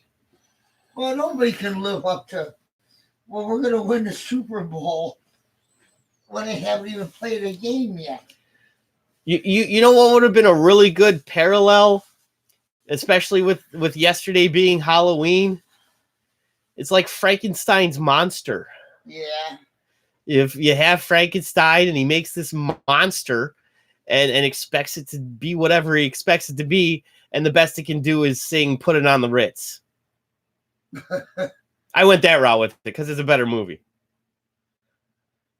That's and it winds up being Peter Boyle. Yeah, Young Frankenstein. Yeah. Frankenstein. Now, of course, a young guy like Baker Mayfield, with that much pressure on him, is going to get a little defensive. Right. We all do, and then people push back. It's like me talking to you about me and my cane poking you, remember? Yeah. You get poked so much, eventually you get all upset and snap the cane in half. Yeah. It's a human reaction. Right. I saw a lot of maturity in how Odell Beckham Jr. yesterday came out and said what he said yesterday. And touch on that today? And unfortunately, no, because since I didn't watch the the press conference, I didn't want to speak out of school or anything like that. Then I went and I searched for it before the show began, and I couldn't find the full 16-minute clip. And I couldn't find really anything else about it outside of an article that Mary Kay Cabot wrote, and I didn't feel like getting mad, so I didn't read it. Because I could only imagine the way she would paint it. Even in the headline, it sounded like OBJ defends Baker, and then they go and make out, and I'm all jealous because I want to make out with OBJ, but that didn't happen. So I went back to my locker and I pouted. I told Tony Grossi all about it. It's just not fair. And that's can not. I paraphrase a little bit what happened? That would be excellent. Odell Beckham Jr. said, yeah, I know what it's like, to be blamed, and how, one guy gets blamed for everything and all this stuff. So, a lot of reasons we lost, had to do with me. I wasn't where I was supposed to be when I was supposed to be there. I got to do more what I got to do, stand behind this guy. Some things about his personality you might not like or whatever, but he's, he really cares about winning. Yeah. And to give Baker the credit on that one is that's it's how he's been since he's gotten here, and before that. There were a lot of other dudes that we had in that quarterback position where winning wasn't the most important thing. And I slag Baker a little bit because he doesn't always appear to make winning the most important thing, but he sure does care about it a whole lot more than Brandon Weeden or Johnny Manziel or just about everybody but Brian Hoyer that we've had here playing quarterback over the last almost decade at this point. Back in August. Yeah. Every day you turned on the news, there's another report about who was wearing new shoes. Yep. Who was doing this? Who was doing that? The local town was making celebrities out of these guys because they had already had national media attention. Yep. Because they were the darlings of the new season. That's right. And so Jim Rome. Yep. They could get a lot of mileage out of that, up their ratings, get the fan base all whipped up.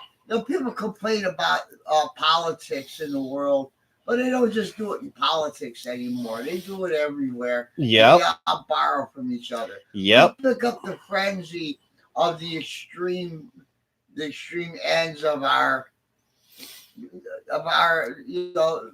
whatever our endeavor is. The people that are like the super cynics, the president, they burn down the shit.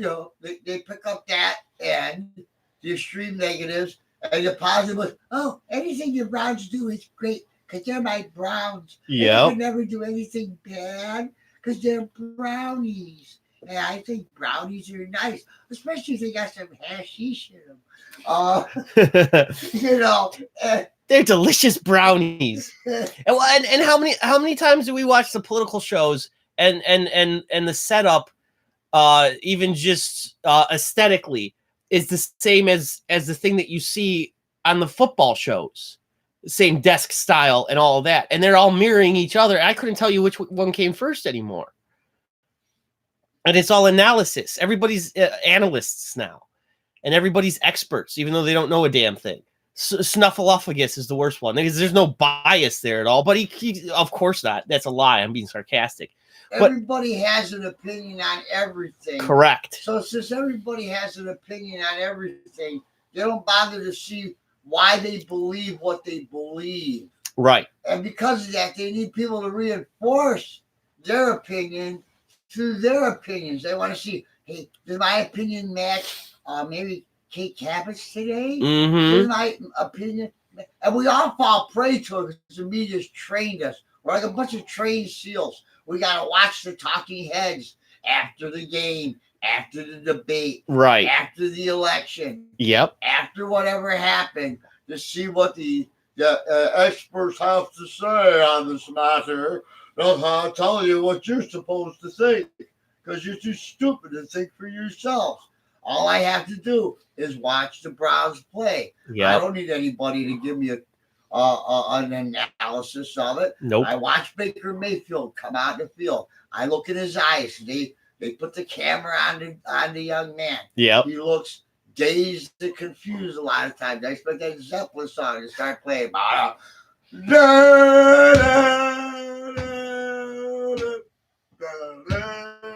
That's what he looks like about half the time. Yeah. That tells me there's a big disconnect between him and the head coach, whatever that is. And the offensive coordinator and the plays all in general. And it's where I was talking when I was recapping yesterday's game between San Francisco and Arizona, that regardless of however big that playbook is, they keep the play calling relatively simple. That's the thing that you brought up yesterday, whether that was in a discussion you and I were having or if it was on air, about the Patriots, and they win because they keep the play calling relatively simple. Right. You can tell with the Browns that they're trying too much. The play calling, there's all these different formations. It's the same traps Hugh Jackson got himself into and Pat Shurmur was doing.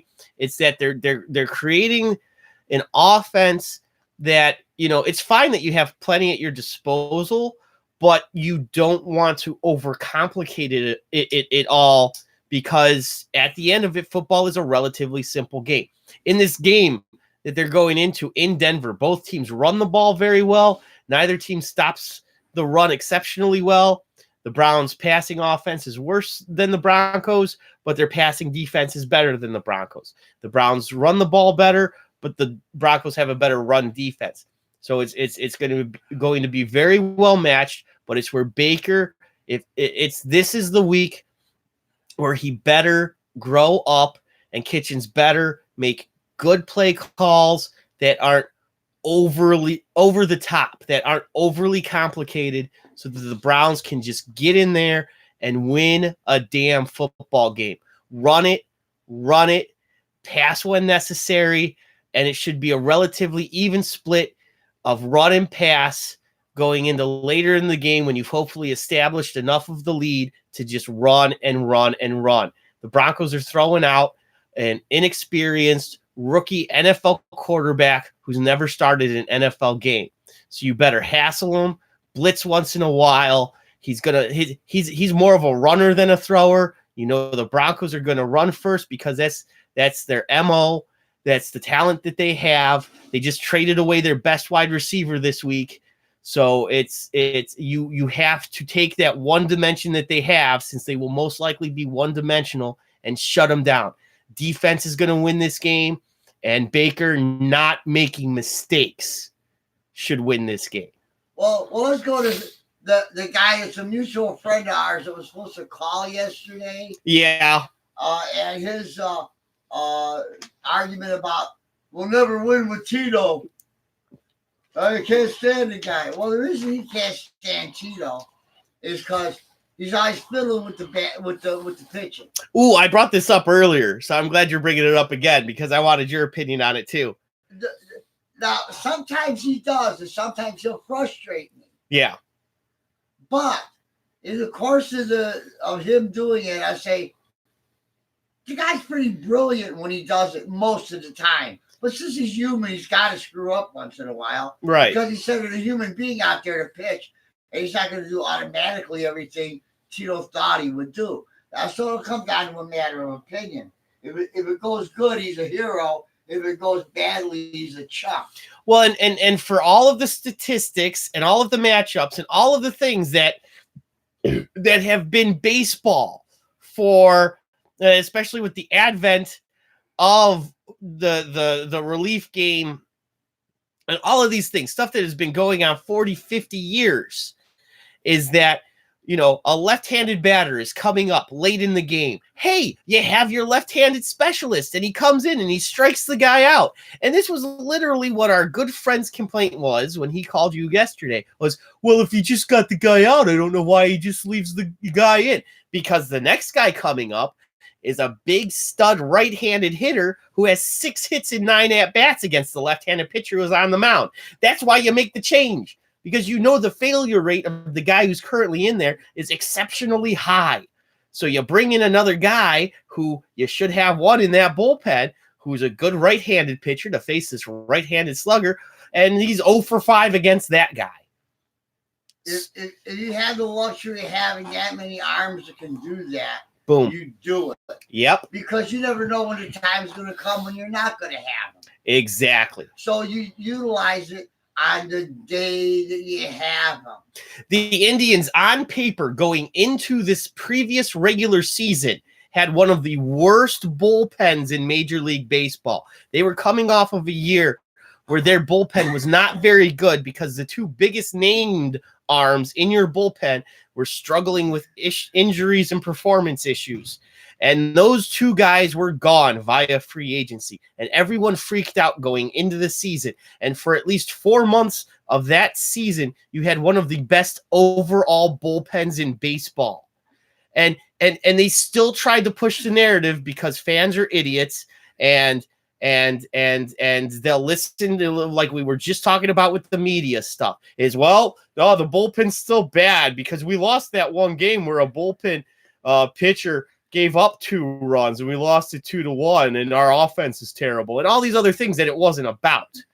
And because if something fits your narrative one time, then all of a sudden you're always right. When our good friend who called you yesterday made the statement, we're never going to win it all with Terry Francona. If the Indians don't do the almost impossible thing of winning it all, he can feel vindicated because there's 30 teams in Major League Baseball and they're all vying to win a championship and it's almost impossible to do. So if the Indians do this almost impossible thing, then if they can't do this almost impossible thing, he can feel like he's right. Yeah, and at the end of the day, that becomes a problem. Everybody's more concerned about being right. Precisely. And that's where I come back and go back to opinion again. Yep. But the reason I bring that up isn't so much to either defend or slag on Tito. Right. Tito has the experience and the depth to get away with it. Yeah. So he takes advantage of it. Anybody that's a good manager or something, that's part of what good management is. You utilize the tools you have as best as you believe you possibly can for the given situation at that time and into the immediate future. Mm-hmm. A head coach in football can't be like a baseball manager. Not at all. That's what he tries to do with every play. Yep. Like he thinks the play is going to make the score. Correct. The play doesn't do that. The players do. And what I called Freddie Kitchens in what he's done in these first 7 games, and it's because I saw another young head coach, the one for the Cardinals, do it last night as well. And you just said it exactly too, because it's about every single play. And so it becomes micromanaging. Right. And when you do that, you're going to fail. Because what the Cardinals head coach did last night, it would have been the last play of the half. It's 4th and inches. The Niners are going for it, and they want to get in the end zone. And just before the ball is snapped, the head coach for the Cardinals comes running down the sideline and calls a timeout. And what winds up happening is the Cardinals get the stop on the play, but it's negated because the head coach called a timeout. The Niners get to run the play again. They run a different play. It goes for a touchdown. Honestly, if he doesn't call the timeout and everything else happens the same way, Cardinals might have won that football game. When you look at the final score and everything else, maybe the Niners play with more of a sense of urgency in the second half, and that's a fact because they did not. But they took their foot off the pedal and they made it. They let it be a close game. Cardinals, almost came back and won it. But these head coaches are getting in their own way. The only thing I really disliked about what our friend said yesterday was, and because this is a common problem, that a lot of people think that Terry Francona is also the general manager somehow. Like he's the one who's making every single selection on who is on the major league club and when they play, and that anytime he's played young guys, it's been begrudgingly, and a lot of other things that I mean, for people to believe that to be true, it sounds like they're a bunch of conspiracy theorists. Well, yeah, and most of us have gotten to be that.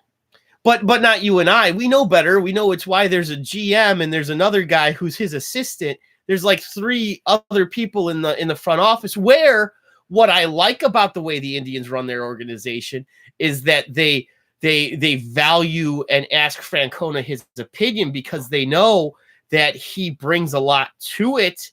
But Francona himself will say that it's his job to manage it, the team. He's not the one who's bringing guys up. And even it's why I love the interviews with him, because sometimes he flat out just says, I don't know. And that's the great thing about baseball, because that's how baseball is.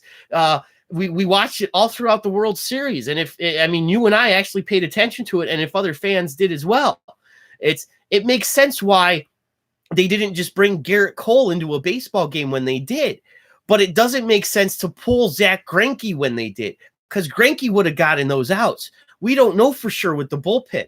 Rendon has come through over and over and over again, and he gets that big hit like he does. Well, let's look at this from the sense of how the town approaches this. Kendrick too. There are very few small market teams that have 3 successful franchises throughout the year. Correct?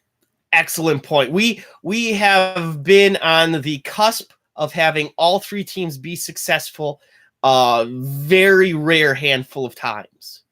And because of that, we have to give each one of them a certain amount of equal play, don't we? Which I think we do a very good job of for the most part in this town, except for the Browns obsession. That's the one that I haven't understood, and it's gotten worse over these last few years as the team itself has gotten worse.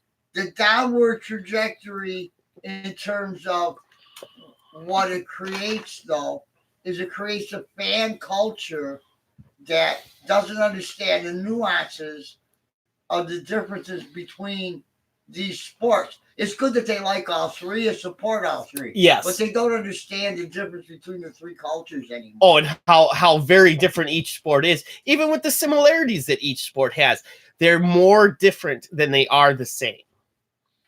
And so whatever the media deems to be the most successful narrative, because the problem with the media is they got to oversimplify everything, whether it be sports, politics, religion, even a special interest story. They got to make it. They got to bring it down to the lowest common denominator, because you got to remember it in your day when like you take your kids to school and go to work, and you got to make dinner and clean the house and go to functions and do other things. They got to really simplify this stuff, man. So you grab onto that simple thing, right? And it's easy to make one guy the scapegoat.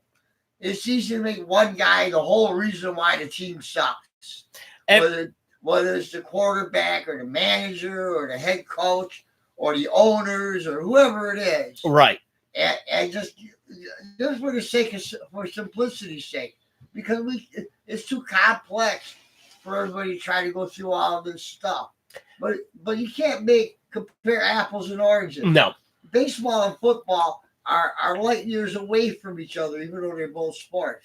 And neither one of them are anything like basketball. Right. And quite frankly, it's almost easier to find the similarities in baseball and basketball than there are baseball and football. Right. And most of that comes down to roster size and guys' abilities to have to work together as teammates at a tighter level. Because in football, it's all about just a guy doing a job, and it might be such a small job on that play, and it just works over and over and over and over again, or it fails over and over and over and over again. In basketball, and so much more so baseball, there's nuances in which it all depends on just a way a ball bounces. It can be that simple. Football, there's more control. Football is a machine. Basketball is more of a I don't really have a comparison for that one. But it's where it's a little bit like baseball, where it takes a bounce and everything's changed. It's gone through your legs, or it stayed up in the air just a little bit longer this time and you caught it. or whatever it might be on that particular play. It's all the way the ball bounces. It's not like that in football. Let's go to probably the most important part of this argument, especially back to our mutual friend. Yeah. What he's the part that he's not totally aware of, and it's not his fault. I don't blame any fan for this. Right. You like to win it all. It's the goal. Whatever game it is you're discussing. Right. Winning it all is really only a big deal in terms of sport in baseball. But winning it all in baseball is the least profitable over time. Think about it. A baseball team that wins it all, they're pretty good. But the chances of them repeating that performance are always going to be a lot lower than it's going to be in basketball or football. Somebody going back and winning it, the same team winning it all within a short period of time, within the same franchise. Correct. And so if you judge baseball only by, well, we didn't win the series again. No, if they don't win the championship, you can be a little upset. And that's what I was upset with the Indians. Right. This last year. They could have gotten the championship. They at least made the playoffs. At least made the playoffs. But for them to get it all, I like it. But when I look at what happens in most Major League Baseball teams after they win it all, the next 3 years they don't have much of anything. It takes everything that you have as a franchise to put it all together for years for just the shot of winning it all. This Tribe team, and it's why I credit the front office. It's why I don't want Francona fired. It's why I like the role that he plays in it. Heck, I even hope that when he retires in the next 3 years, because I feel like that's why the contract he was given to him, is that he stays on as a consultant or something. And that would be fantastic. And he can just have live in his 2 different homes that he has and just relax and be done and help the team out still, because I could see him doing that. He'd be great at it. But here, let me tell you one more part of this. Yes. Then I'll shut up. Okay. Let's say our friend gets vindicated. Let's say they get somebody else in there and they win it all. I say, see, I was right. Oh. It was all because of Francona. That's why we didn't go. Uh-huh. But there's too many variables in baseball to make that a definitive statement. It's possibly true. But it's not probably true. Right. And that's I think where the big difference lies. I'm not faulting the man or anybody that looks at it that way, but too often we're bringing too many of the different winning scenarios that we see in basketball and football and in various baseball franchises throughout history, and trying to apply it to a specific baseball team. Right. And either giving one guy too much credit or too little. I mean, I personally just think Terry Francona as a human being and an individual knows what it takes to manage a group of men towards a winning season. And I truly do think that should the time come, because it will, and when it happens, I'll be thrilled. Should it be Sandy Alomar Jr. and Tito's retired and Sandy builds up a pretty good staff and he's able to lead this team to some victories, because Tito will have trained him well, quite frankly. Sandy's a smart guy, and it'll eventually happen. It doesn't have to be right now.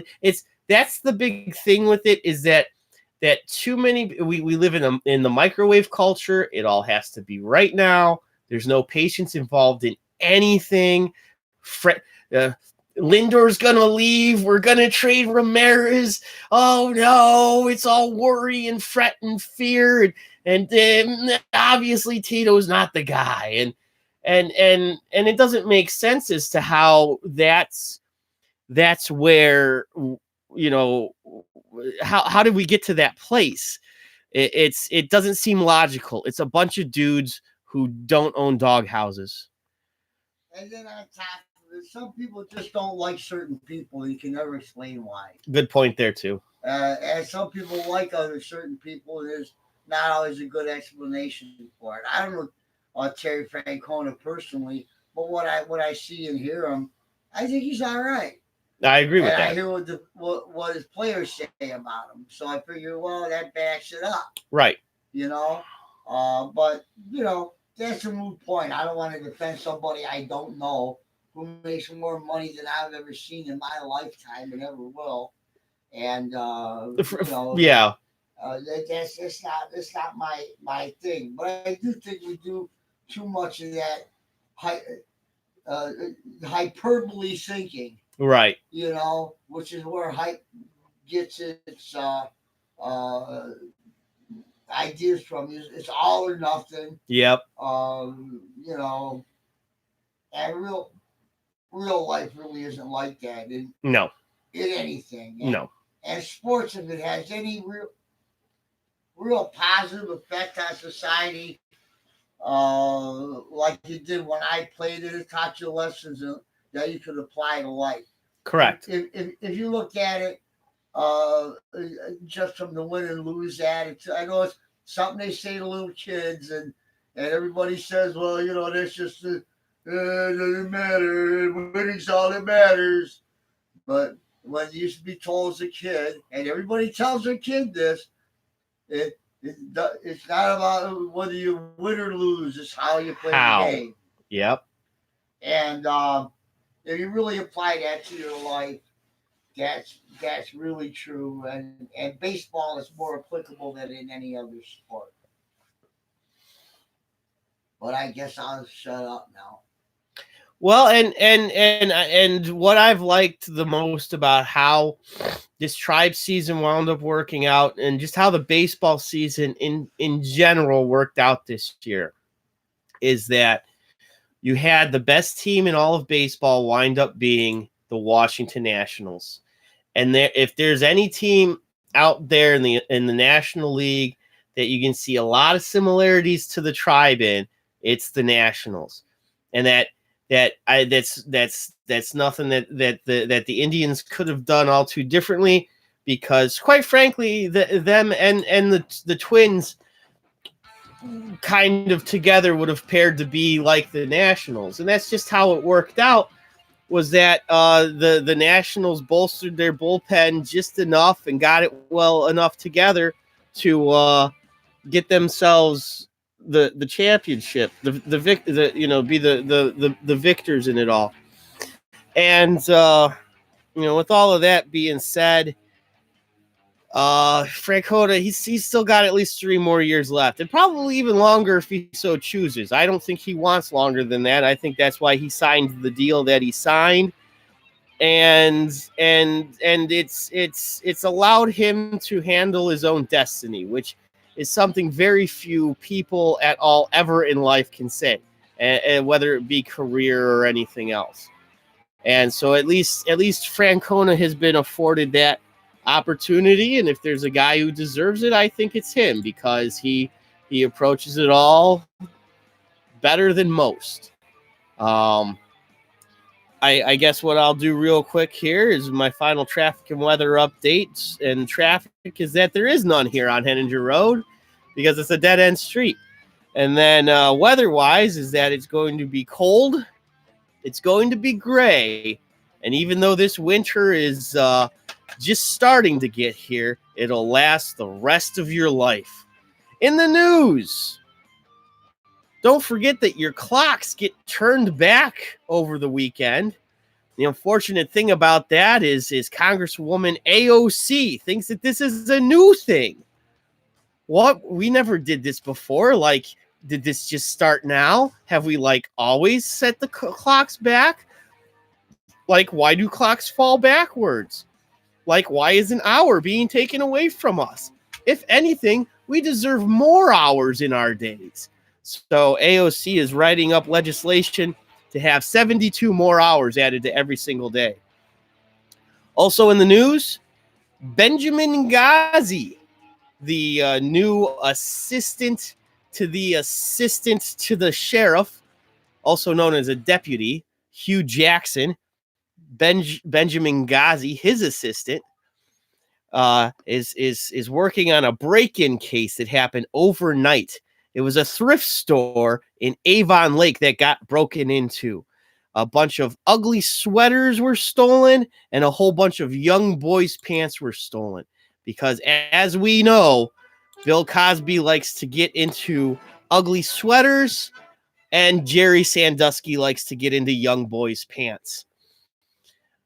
So that is it for your news. We're going to get into the last segment of the show here. This is the music that usually plays during Paul's Random Thoughts. But my goodness, did he have a bunch of random thoughts earlier. Holy cow.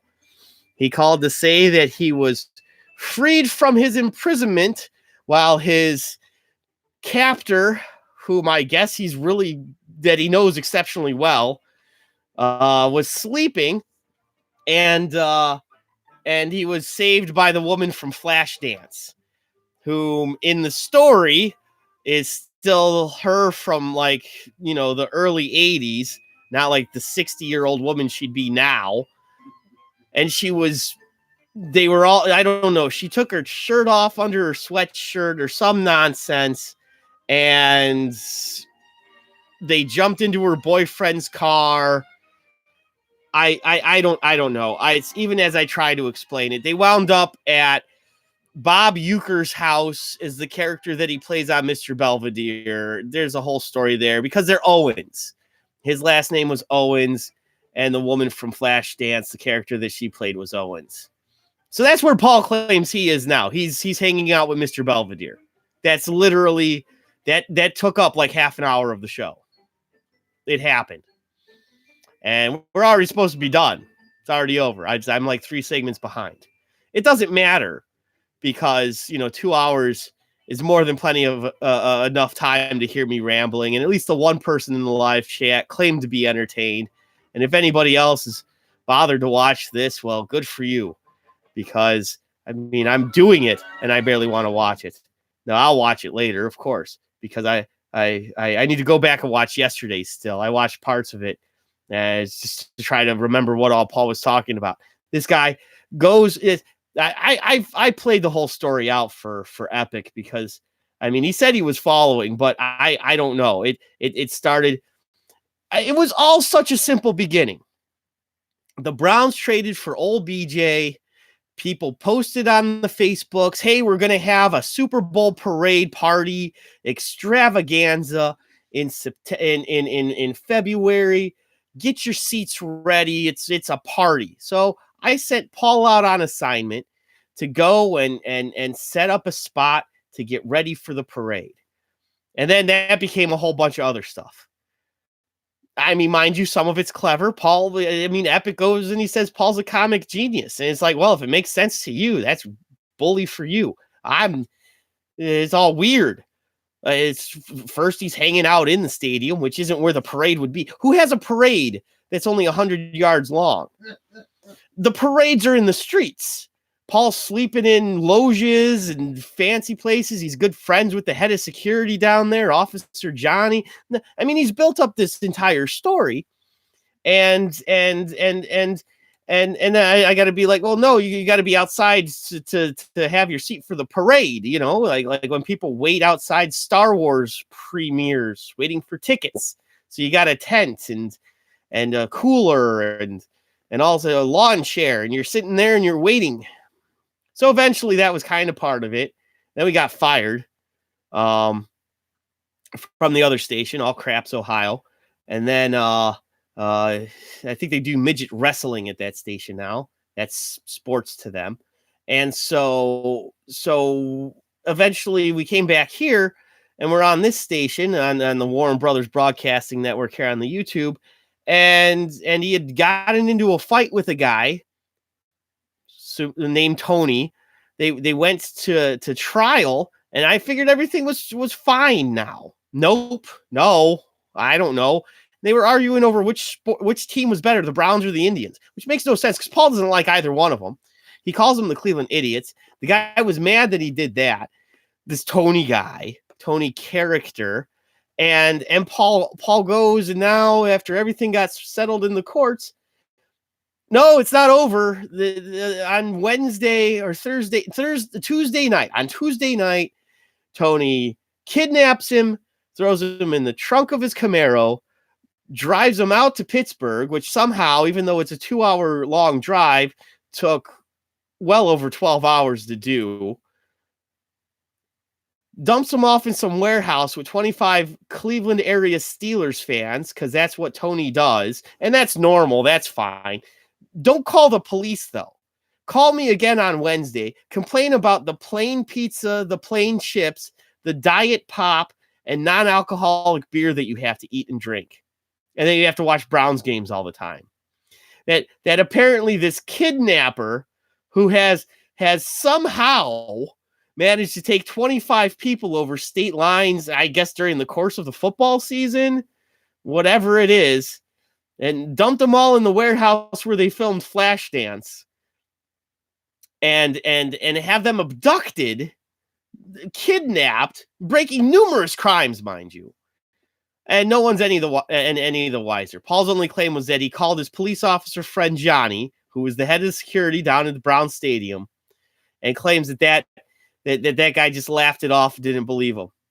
Call Pittsburgh police. I don't know. Paul threw that in there eventually after I said it enough times. I don't believe him on that one. And so for whatever reason, this Tony guy who has them all locked in this warehouse, somehow Paul and 25 Cleveland area Steelers fans couldn't figure out a way to escape, even though they were left alone for hours. Yeah, it does sound like Stockholm syndrome. I had said that it was mentioned in the live chat. I don't know how you develop Stockholm syndrome in the first day. That's an element of it too.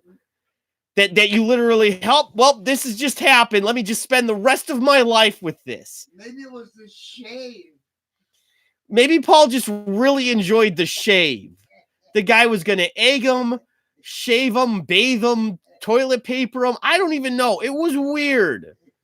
And then Paul's got food. So he gets a free shave of his testicles and food, free food, and he's complaining about it. Even though, well, I mean, it was a man who shaved his balls, so that's weird. But I don't know, because Paul flat out said, well, I got manscaped, my eyebrows. Like, that's not what that is, buddy. Manscaping is something else. That means he shaved your taint. He might have bleached your a-hole.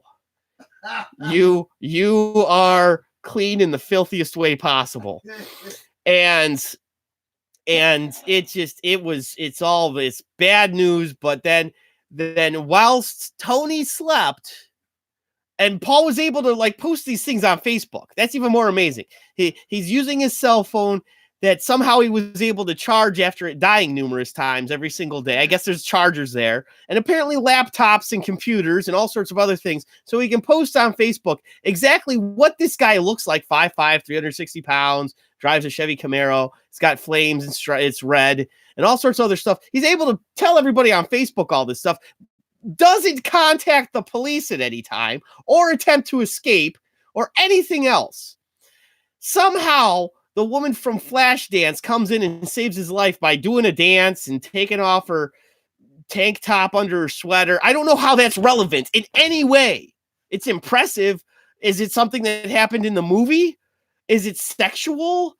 I mean, he made it kind of sound like maybe they hooked up. I couldn't tell. Like, while the guy who abducted him, who invited the woman from Flashdance over, and I think Paul was the only one who was saved because he did the Flashdance the best. Like, was there a competition between him and these 25 Steelers fans? And she picked him, I suppose. I would like to have seen him do the Flashdance. No, I wouldn't. But I don't understand. It just doesn't make sense. So, and he's on the phone with me while in the car with her and her boyfriend, who I guess is a character in this whole thing too, didn't really say anything about him. And he's telling me about how he almost hooked up with her, I guess. Well, the boyfriend's in the car. All of this is bad and wrong and everything in general. And I guess they just have an open relationship. It's fine between the two of them. And they drive over to Bob Uecker is some Owens guy's house, and Mr. Belvedere is going to just make him food or something. And Paul's spending the weekend there, I guess. That's everything in a nutshell right there. So what I got out of the end in all of this is, I'm fairly certain Paul, even for his art of story creation, just about all of it's stolen from other things. I gotta say that he's also very creative and a thief and crazy, just out and out crazy. I just next week I want him to just go into what he's actually doing. I mean, in real life, all he's doing is it's more important for him to make Christmas wreaths than to be on this show. No, which is actually good. He's got a real job, but somebody's got to make some money because you jerks aren't paying me anything. Patreon.com, Warren Brothers Broadcasting Network. Help a brother out. That's the tagline for the commercial. But anyway, you got Paul, and he's going, and he's basically Donald Duck in the Disney Christmas Carol. He's just quacking around like, Uncle Scrooge, but the reef, quack, quack, quack. That was really dumb. But it's fine. But he finds time on his lunch break at this other job to call me. And do what? It was weird. I have no idea what's happening. I think I explained it really well on top of it. For having, I don't even know. I don't think he knows.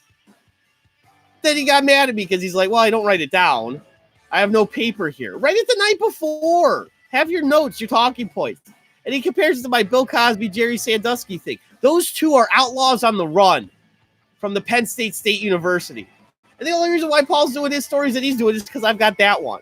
I think the Benghazi angle is hilarious. And quite frankly, I mean, Dad, this joke is great. In the news, Benghazi believes that he's got a break in the case. Yeah. Because overnight, a thrift store in Avon Lake was broken into. Yeah. So they at least know, they have a good idea anyway, where Bill Cosby and and Jerry Sandusky were last night. Yeah. Because a bunch of ugly sweaters and young boys' pants were stolen. Yeah.